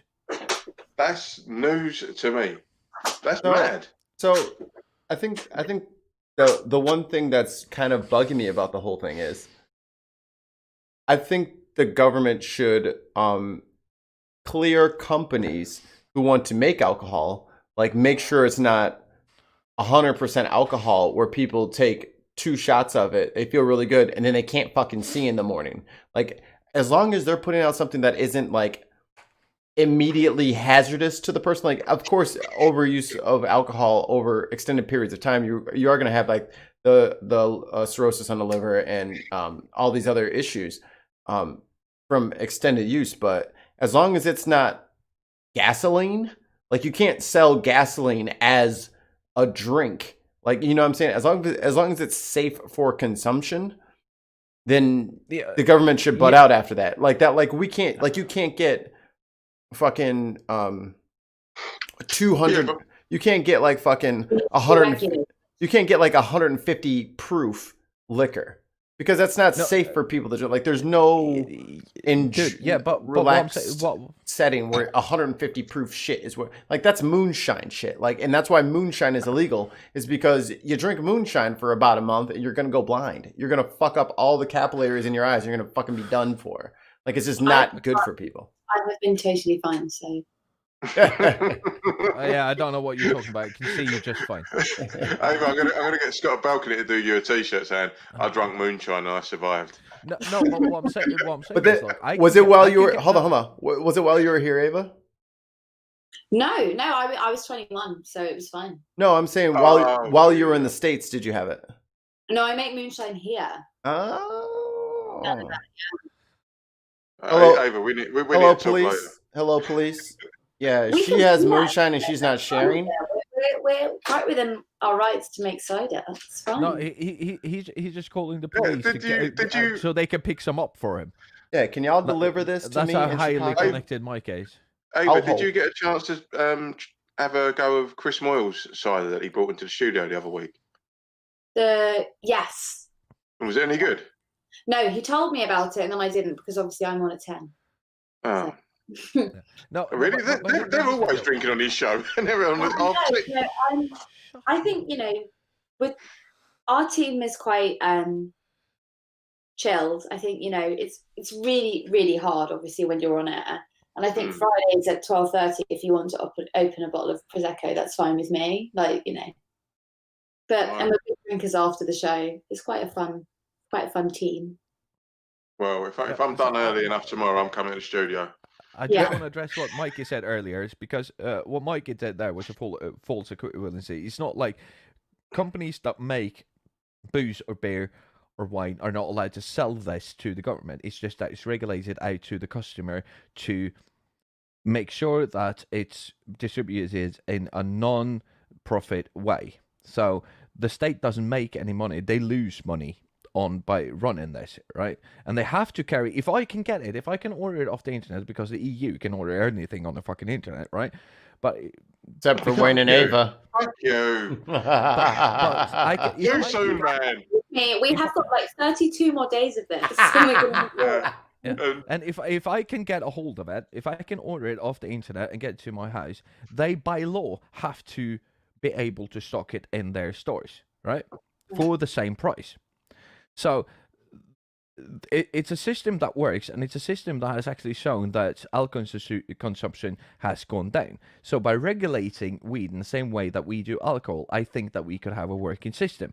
The way that we have it now, where weed is highly illegal, it's illegal to sell, buy, smoke, and even carry on. But that's what I'm saying. Even your alcohol system is bollocks. Like, that's crazy to me. Like, as long as the individual companies aren't putting out literal poison, they should be able to make it, because what do you guys have? They are. But what are the rules that? Yeah, but it has to go through the fucking state or through. No. You can make anything. You can make anything. Okay, I've missed something here then. So what is the state doing with? So Heineken, can you buy Heineken in Sweden? Yes. But you have to buy it from the government. Yes. Why can't you just buy it from the shop that gets their order from Heineken? Because no shops are allowed to put in orders for fucking right. Heineken. So what is the point of that? Because then the stores have a profit margin. They need to profit of this, right? That means that you will have commercials for all kinds of stuff. Then all of a sudden you will have. That's weird. Mind blowing. This is mind blowing. Then you will have an incentive for people to make money out of something that we know is fucking dangerous and is essentially a drug. Alcohol is a drug. It's fucking. So's Coca-Cola. Caffeine, sugar, tobacco, nicotine. Yeah, but we have a sugar tax on that, Wayne. Yeah, but a tax is not a restriction. It kind of is, because it restricts certain groups from buying it. Yeah, people that ain't got money. Yeah, that is the group. Yeah. So the point is that I can get any sort of booze or liquor or wine that I just have to go to this government-owned shop that works on a non-profit scale, owned by the government, to get it. That's I mad. don't see the problem, because no, you take the fucking capitalist fucking wankers out of it that are trying to sell you a piece of shit that No, they. no. I mean, no. I agree with you. It's a good system. It's just mad. I've known you for what, 5 years now, and it's the first time I heard that. I've So seen when you I tell drink I'm many going to the bottles. bottle, yes, but I go to the bottle store like twice a week to fill up the shit, and it's no problem. It's on my way into town anyway, so Okay. I just have to go. So- to the Ava has store. Ava has it delivered to work. So here's the thing. So No. do they have limits on what you can buy? Like, assuming you're coming in completely sober, so you Yep. can. So essentially, I could just open up my own bottle shop. That's open this after the bottle shop closes. Such an American way No, of thinking. no, you're not allowed to. This is like Because- it's like whenever we talked about the NHS, whenever I was in like a lecture or a seminar over in Chicago, if I was talking about the National Health Service, people, the automatic response was like, well, you could go in and fake an illness. You'd get that for free. What's the limit? Where does it stop? Where's it capped? And it's like when you're living in a society where that's completely normal, the majority don't take the piss out of it. They just don't. Yeah, I mean, it's Mike, been you're sounding a lot like our libertarian friend that we've had on here. How but it- fucking no, dare No, you, do. Wayne? You do. I'm You asking do. legitimate questions. I'm not just being a Hey, troll to be a troll. No. No, I understand that this sounds like a ludicrous fucking idea, but you are taking the money out of the equation. You are regulating alcohol in a very responsible way, right? You are making sure Regulating that the sale or regulating the use? now regulating the sale. You have to go into a government-owned, non-profit monopoly to buy alcohol. Well, we It's can like talk. We can do this in the after show. We don't have to get bogged down on the liquor and Sweden. I'm sorry. I just have so many questions. You can go I into really Walgreens enjoyed to- talking about Sweden and what we were going to talk about. Yeah. So I'm gonna pull up this little article here that I've been waiting to show you Grab guys. just a So little Sweden article. loses faith in COVID-19 strategy with virus rampant. And for you who've been watching the show for a while, know that I've been saying this since day one. We Yes, need you to do have. something. Yes, I have. Hold it. And let me just say, this is why I've been prompting you so much when COVID gets brought up on radio stations in this country to ring in and put the correct narrative in, because there's a lot of propaganda that comes out from the right-wing press over here about Sweden, and I'm like, I talk to a geezer every single week about Sweden, and he's like, it's a clusterfuck. I don't know what you're talking about. I'm like, okay, go and speak to it. And here's the deal. We have had Wait, before arguments this, with. we'll preface it by explaining what's going on in the UK, and then he can explain the reality. Yeah. Yeah. Okay. Yeah. Let's do that. I'm just gonna remove this. And Wayne, what's going on in the UK? At the minute, we've just come out of. Well, It's we're about almost to come like out. we had somebody who works at a producer at this show who's like keeping No. things in line. Yeah, Ava, this is like a bus melody for you, isn't it? Can we afford Ava? No.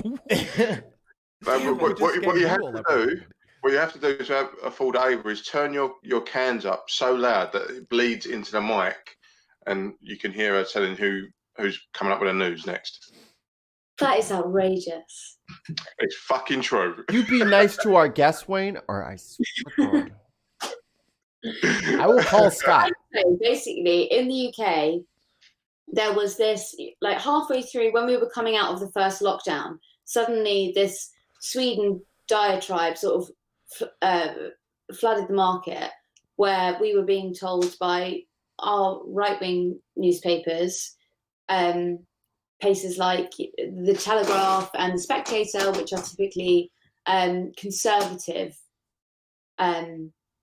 newspapers and publications, that Sweden was leading the world in their COVID strategy, and we were being told that basically that they've got it all right and we should be following them, so we should be easing lockdown and we should like get back to work, get back to school, just cancel everything.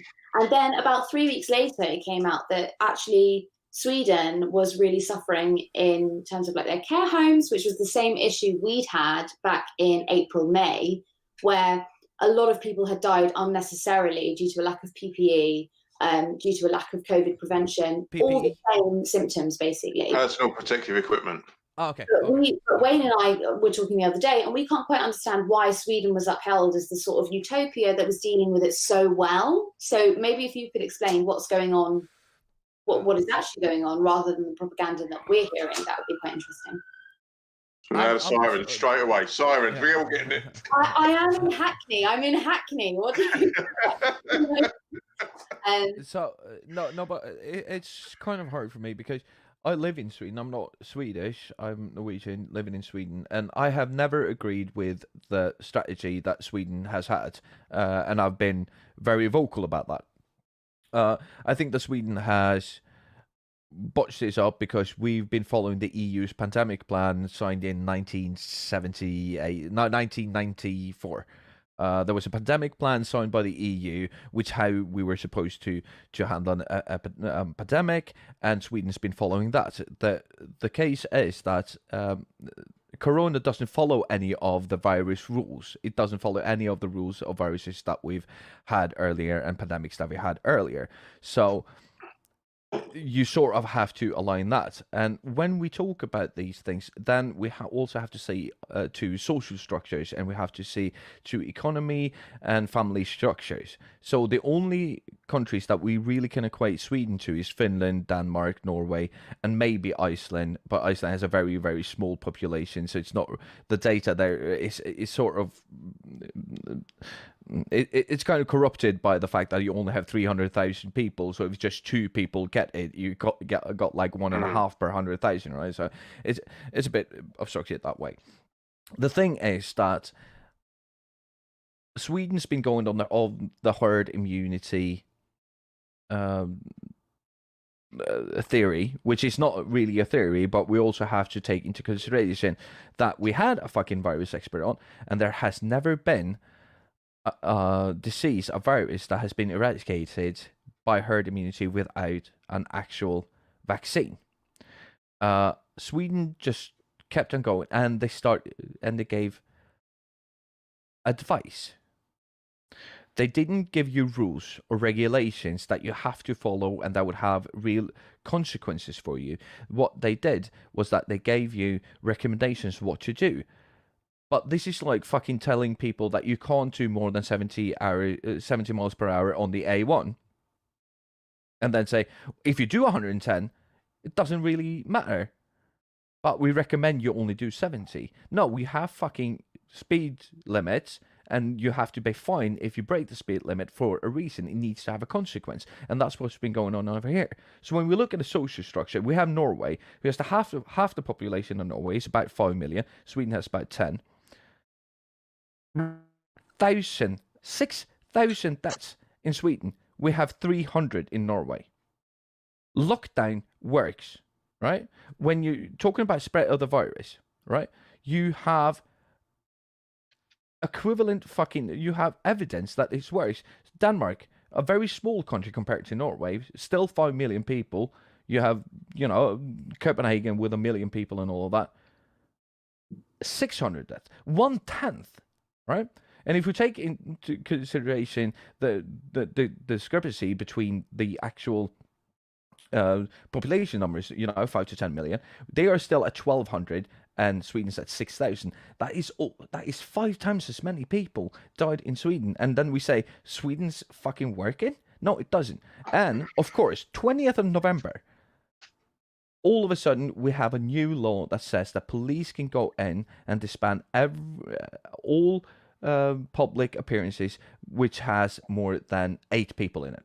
Right? So if you have a demonstration or if you gather more than 8 people in a public space, they can disband it. There was not a law that said that you could do that. So you needed actually a constitutional amendment, as we would say. You needed a new law. We've had that, but it's been proposed by Peter Patel. Yes. But I believe is it 2, Ava? You can't have more than 2? public gatherings? Yeah. No, protests. What do you mean you can't have more than 2? in a public protest, you can't have more than 2 people under COVID restrictions. I think I don't know what it is currently with going into the new tiers and in lockdown, but I know that there are protest laws before overrode. I'm going to quickly find it. Carry on, Jartan. Sorry, mate. Yeah. But as of the 20th of November, the police could disband any common gathering or public. I'm trying to live translate. I'm doing it myself, mate. I'm doing the same. With more than 8 participants. We had like a lot of the Black Lives Matter protests. Like a lot of people were kettled, which means like all crammed in one place rather than separated. So I would assume that our protest laws supersede the COVID laws. No, they've changed. But now they've been very specific about what is a common gathering, like a gathering that is open to the public. It's demonstration that allows for deliberation, opinion, telling your opinion, or enlightenment in a common or secluded. Well, like that, because in the UK, like in London specifically, you have to have permission from the Met before you protest. Yeah. You are always allowed by what we would call our First Amendment, but what we say that is our right to free speech. You're always allowed to speak your mind and post that on, whatever social media or media that you like, and people can show up. You don't need to ask for permission for that. But if you are saying we are going to have a march to protest, yes, then you need to have municipal and police permission to do that. Right. But when I'm talking about a gathering, let's say that I was going to have a political speech of some sort, and I tell people to come. If more than me and 7 more people show up, the police can disband that gathering under this new law. Right? We are allowed to be 8 people, but if we're more, there's an exception for funerals, which are allowing up to, give me a second, 20 people. So funerals are allowed for 20 people. But we have to remember that what we're talking about now is what I've said that Sweden has had to do since February. Sweden needed to do this, but Sweden has said, no, we're not going to do this. 6,000 people have died. But we also have to look at one thing that Sweden has done wrong, according to me, and this is my personal fucking opinion, is that we have privatized healthcare to a vast degree compared to Denmark and Norway, which means that people don't have the security of employment that they have in Norway and Denmark. So you have a lot of people working by the hour or on certain contracts, which means that for you to call in sick means that you are essentially not being paid because you're not going under your full-time employment contract, right? And people go to work. This is why it has gone into our hospitals and our retirement home, because people are working by the hour. We have privatized healthcare, and it has become dangerous. It is actually, as of now, as of fucking February, fucking killing people. The fact that we have privatized and taken employment security away from low-wage fucking healthcare workers. So in Sweden, they haven't gotten this. They have tried to capitalize on a system, and they tried to privatize the system and taking employment security away from people, and we should fucking stop. We should fucking stop. We should go back to the old socialized healthcare system that we had. Sorry. Why are you filming? Is that because I'm ranting? Me? Filming? Yeah. No, I was just laughing because I've just got a DM from my next door neighbour, which is... You want to share it with the group? I'll tell you off air. Off air. All right. So Sweden, in respect, if we're looking at social structures, if we're looking at all of these bets, Sweden has failed. And we can't, and Swedes have been very, very loyal to what we've done. They're saying, but a lockdown, you will see an increase in psychiatric disease, suicides, all of these things. Yes. And you will see a decrease in our gross national product. Yes. But look at the fucking numbers. Look at fucking Norway, right? So in the second quarter of 2020, Sweden saw a decline of the gross national income of 8.4%. Norway, 5.8%. Finland, 6.7%, I believe. And then you have Denmark, which is about 8.6%. So the difference isn't that big. You see you see an increase of suicide. Yes, you see an increase of suicide, but it's not bigger in Norway or Finland or Denmark, which had lockdown, than it is in Sweden. Because people in Sweden, they still fucking lost their jobs. They still got fucking furloughed because all of our fucking industry needs industry from other countries. And when they lock down, we can't get the shit that we need. Volvo trucks, made in fucking Sweden, right? And all the Volvo trucks was done, but we're standing on the assembly line waiting for tires because the tires needed to be imported, and the tire shop didn't fucking make any.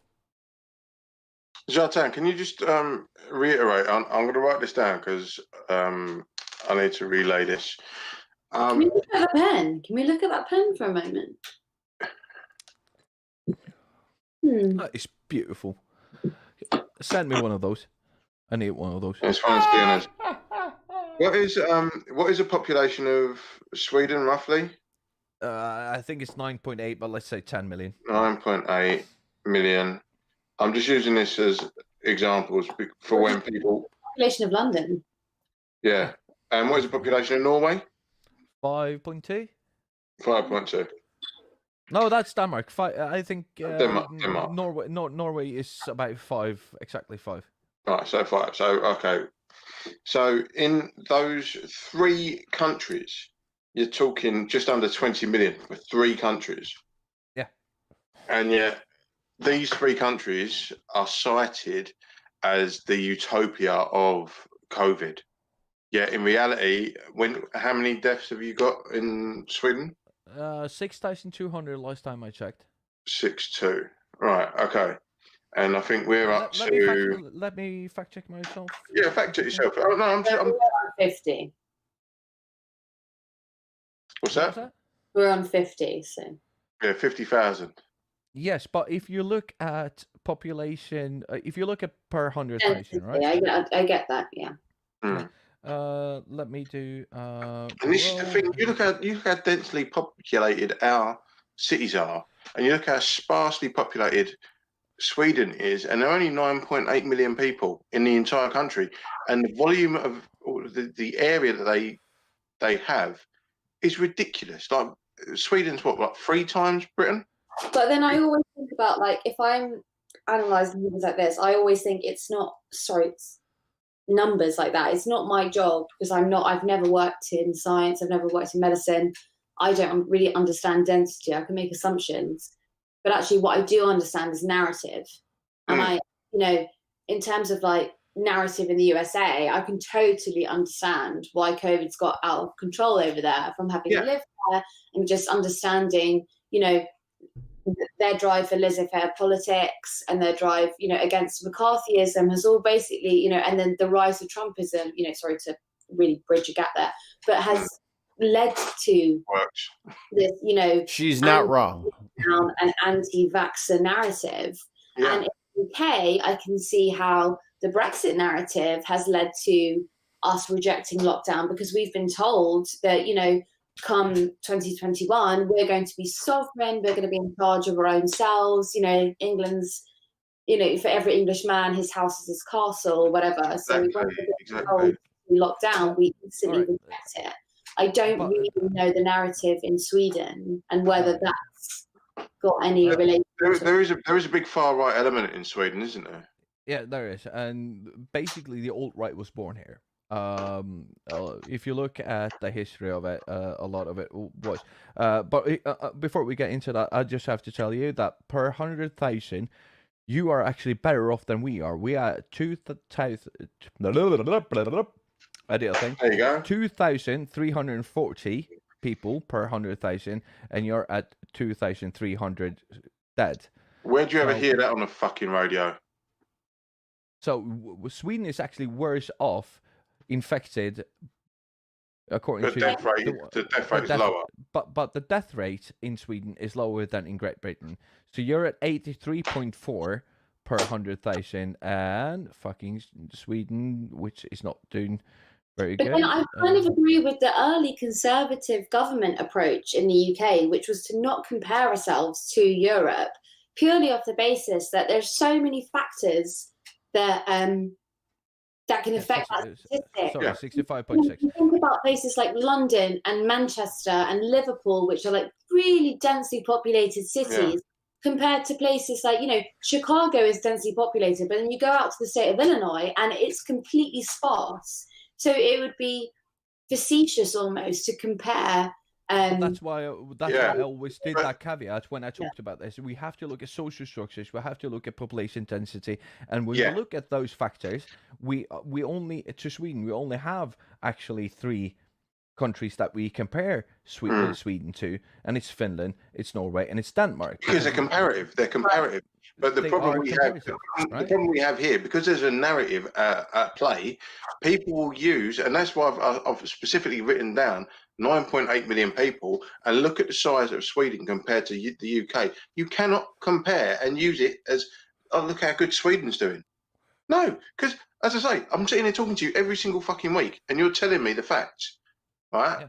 And here's the deal. You have to remember that Norway, with its 5 million people, has a coastline that is bigger than the east and west coast of the US combined. Yeah. That's how long that country is, right? And that's how big it is. That's not fair, because there's no country in the middle. It's just a coast up against another coast. Defensive American. I'm just saying, you pull up a map, there's only 10 miles of actual land. It's all coast, baby. From the top to the bottom. Wish I had some pearls here to clutch. Yeah. But is my statement wrong, though? I didn't say it was wrong. I'm just saying there's no country in the middle of your coast. No. You're all coast. About the United States. Australia has got the same population as the UK, but look at the fucking size of the place. Yeah.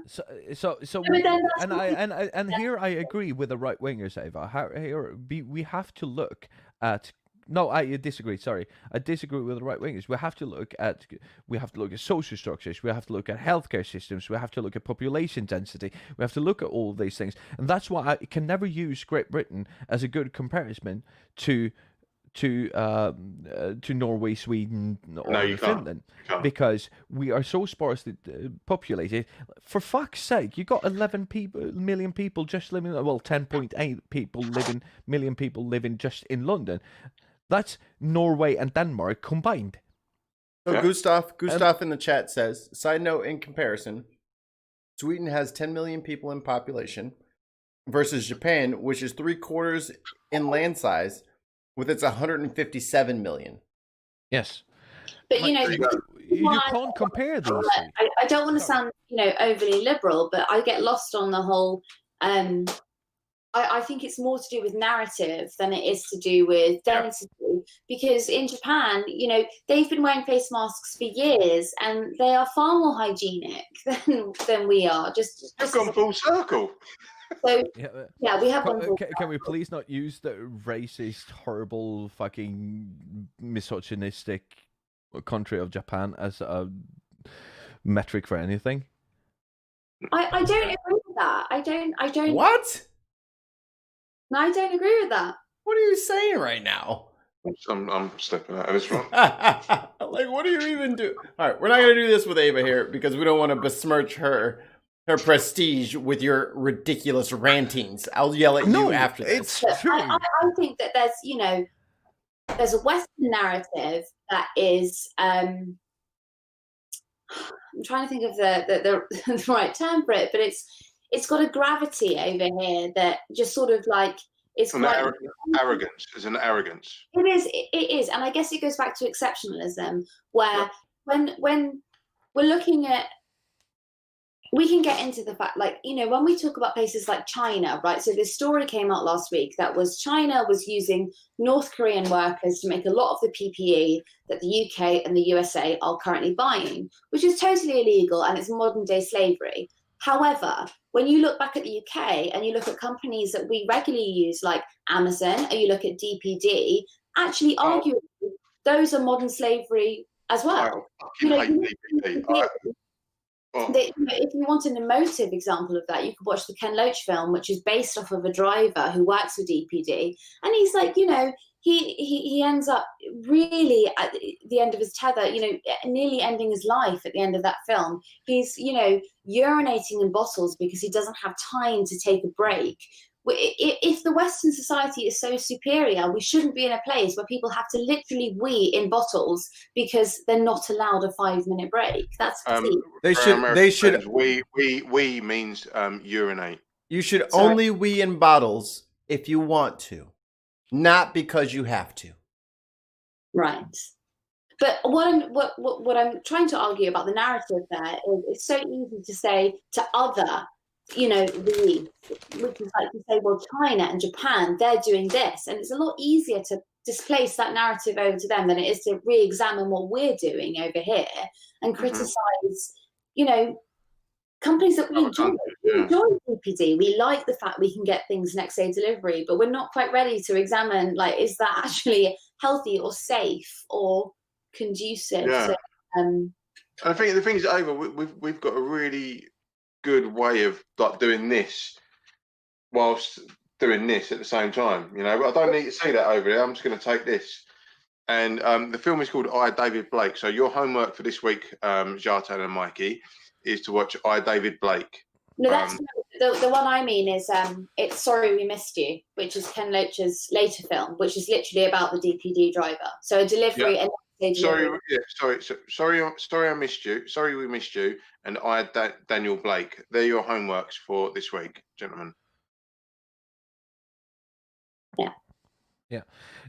Yeah, no, and this is the problem when you use whenever you use information undiscriminately and you don't look at all the factors, when you just use whatever suits you at the moment and you Google whatever fits your narrative, you will always find something that fits your narrative, but you're not looking, but you're not really looking at the whole picture. Because Great Britain, all right, with its, what, 32 million people, something? 65. yeah. 65, all right, yeah. No, yeah, that's Great Britain. 32 is England, right? Yeah.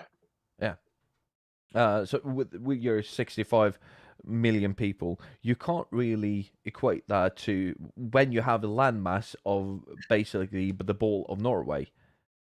Because Norway looks like a ball and deck, right? You got that? Yeah. It looks like a semi-erection. Yeah, it does. It does. Not helping you here. Go ahead. but when that landmass only contains 5 million people, which is 1/30th of your 65 million people, right? You can't really equate that, and you have. You can't make that distinction. You have to say, all right, I am doing this because I want this to fit my narrative, but it doesn't really fit. No, but you're completely right, because the thing is, people aren't presented with the whole facts, and there's no in these discussions that happen on air.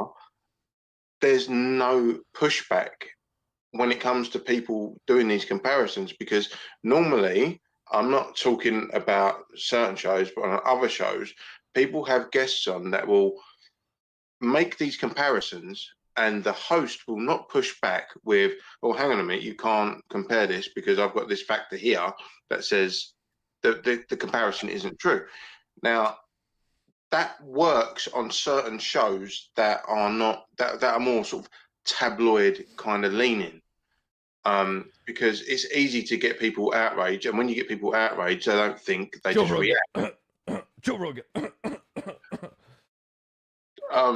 To be fair to Joe Rogan, he has been pushing back a lot more than he has been. Yeah, he heard me.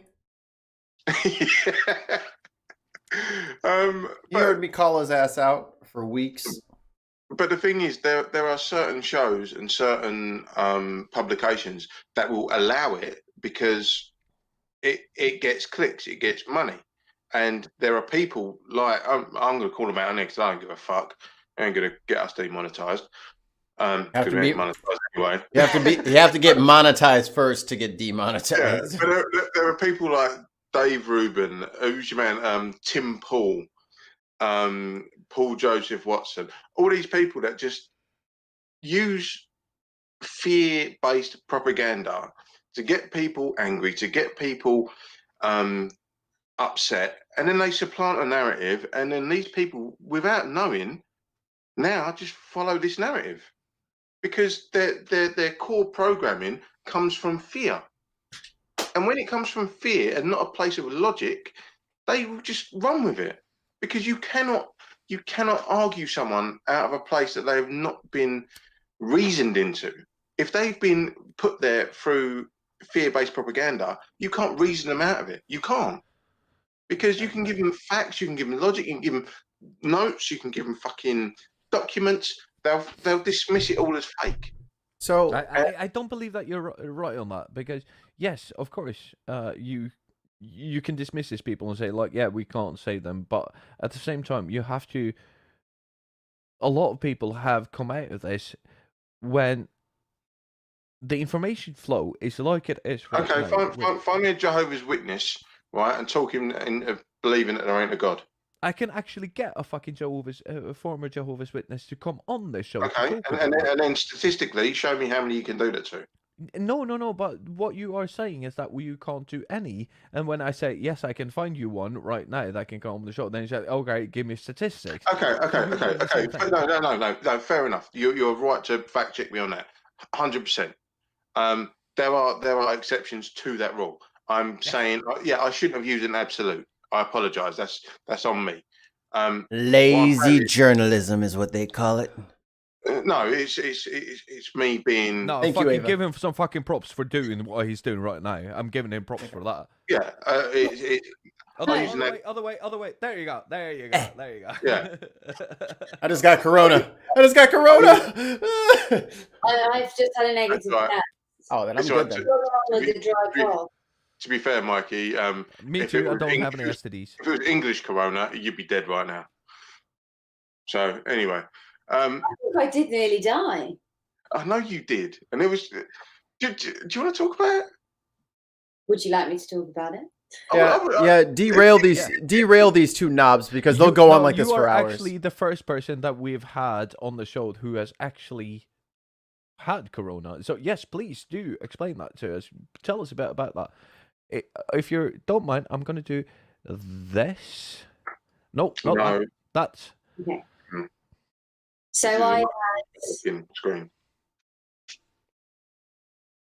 had it back in March, the turn of March. I had it. I lost my sense of smell for 2 weeks, as did people around me. But this wasn't a symptom at the time. It wasn't a known symptom. Even the World Health Organization wasn't, clarifying that it was. So 2 weeks in, we were sort of laughing and joking, and then I suddenly got this kind of like this really tight chest. And I was on air, I was producing a program, and I remember it really clearly. I was just about to put on, I guess I was really excited about. So I put him on air, everything's fine. And then suddenly I just completely lost the ability to breathe. I can't even, I wouldn't be able to explain it properly. It almost felt as if there was water filling the bottom half of my lungs. And I was almost incapacitated. I could not get air into me. It was kind of like, when you're in a dream and you're really thirsty, but you're drinking water in your dream, but you're not quenched at all. Yeah. It was like that, but with air. Mm. If that makes sense. Like the movie sounds Abyss. like a perfect fucking nightmare. It was. And then I managed to drive home because I was driving into work at the time. We were in full lockdown. And got home, just collapsed at my front door, and for 3 days just couldn't get air into me at all. And then on the third day it released, it just left basically. It was crazy. But it was also at a time when we had no real understanding of what this was. So I was expecting like a cold or a flu, a cough, and I had none of that. I just had an inability to breathe, which is insane. Can I share a conversation that me and you had Yeah. about that time? And it's like you said to me in a WhatsApp conversation, it was like you were so scared of like trying to breathe, but you couldn't get anything in, and you were like crying and on the phone to your mum, and that was the scariest thing because you was like where you are now and couldn't breathe, and I was just like, I was knocked sideways by it because you told me post obviously what had happened, and when it's people that I think this is the other thing. People who don't know people that have had it don't really know how traumatic it can be. And when you said it, and when someone else reiterated to me how bad they had it, I was like, wow. And do you know what? I don't think I took it seriously until then. That's me being totally honest. I think I joke about it now, but at the time, I'm not the person, like my mum, don't get me wrong, my parents are my best friends, we get on very well, but I'm not the sort of person who phones my mum and says something like, this is really bad. I just remember crying on the phone to her and knowing that she couldn't come and help me because she didn't have it. It's the most isolating illness that you have, because you feel you have to basically sit in your, in a box room away from everyone else, but you feel like you can't get air in. So you're drowning basically for 3 days, but you can't talk to anyone about it. It's like at its peak, like how bad was it? I remember at the peak, I'd say I'd resigned myself to staying in my bedroom because I obviously knew at that point, I've got COVID. But at its peak, I came out onto the landing and I just remember lying over the balcony, like completely like bent over it, just trying to get air in. And just like looking down like onto the first floor, being like, oh my God, I can't breathe. It's just mad. And the thing is, these are the stories that we don't hear. We just hear, oh, I lost my sense of smell when I went back to work the next day, that kind of thing. But when you actually hear like first-hand reports of how severe and how debilitating it was, and it also still is. That's what we forget. There's long COVID, so I still have. Yes. I was only at the doctor's like 2 Mondays ago, where he was looking at my lungs and checking my ECG, saying that my oxygen levels are fine. However, my lungs are completely scarred, so which may not heal or could heal. But it means that even now, walking up 2 flights of stairs at the age of 26 is exhausting. Like I'm out of breath walking up 2 flights of steps, and I'm 26. It's ridiculous. Yeah. And you're being followed around of a guy in his 50s looking through windows. It's Exactly. insane. That would really. Shut the fuck up. I'm younger than you. I'm prettier than you. No, you're not. No, you're not. Hang on, what year were you born? 82. I'm a year younger than you, dude. Oh, fuck you. All right, I think that this is it for our regular programming. We are going to go into after show in about 5 minutes.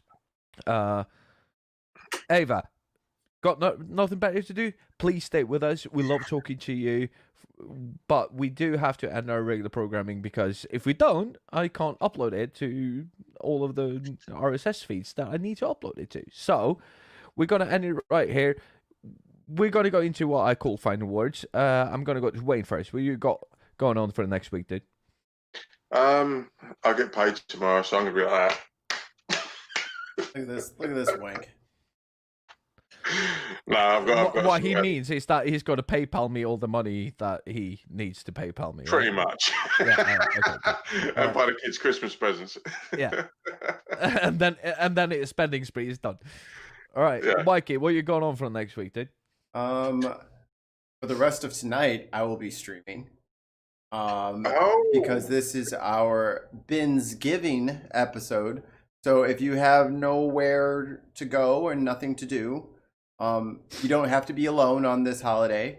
Just grab some regular old food and a bottle of your favorite poison, and then you can meet me on this stream. I might skip the after show to get some food myself and let you guys carry on this leg of the marathon because I am starving. I was eating fucking stale Doritos on stream because I'm just so famished right now. I'm Mikey Famine after all. Mikey Famine was famished. Wow, I- living the gift. I was feeling myself becoming a bit peckish, so I had to find something. A bit peckish. Oh yeah. I had to find something to eat. But I'll be on here for the rest of the night up until probably 1 or 2 a.m. my time. So yeah, and we're gonna have like I'm gonna try and get us to play Among Us. I have to figure out how to get that to stream though. I haven't quite solved that. I got Jackbox Party Pack. I'm gonna play my fiance in Mario Party, and she's probably gonna cheat. And yeah, it's gonna be a fun night tonight. But I do need to eat, so I will be dipping out for the after party. And I'd like our final word to go to our illustrious guest. You Ava? need to ask her the same fucking question. Are you insane? What you going on for the next week? I know what she's doing. Heavy work, heavy drinking on the weekend, Yeah, and then Drink it. yeah. drink it. Yeah, the weekend starts at 1 o'clock tomorrow. So Whoop, whoop. Oh, Ava, by the way, when we say drink it, have you seen that video of the big Driss at Elba from BBC Three? but I'd like to. I'm going to send it you. Yeah, I'm gonna you can just share screen as soon as we're not live. Yeah, okay, I'll do that. I'll stay for that and then I'll go. All right. Yes. All right. But how long are you in quarantine for? For another 10 days? No, I'm out of quarantine. You're off quarantine. Yeah. Right. You're good. All right. But you still got some of the bad wine? I've still got what? The bad You wine. still got some of the bad wine? Yeah, I've got. Yeah, I mean, it's going down. Like Hey, I always say, because I'm an alcoholic, if it doesn't taste good, just drink it fast, and you Yeah. won't notice. Yeah, and you still, and there you go. Get that down your neck. Marry me. Suits come off. Suits come off, and ambitions revealed. Wow. For all us here at the Bin Podcast, Ava, we appreciate you being on. Make sure that you sign on to patreon.com/the Bin Podcast. It's been a great show. We love having you on. And of course, he's going to be here for the after show. So you want to ask some questions for Ava, join us for the after show in just a little bit. And this is it for us. Mikey, sign us off, please. Peace out, mother suckers. Oh, wait, my mouse went to sleep. Wait, switch screen. Go to this one. Yeah.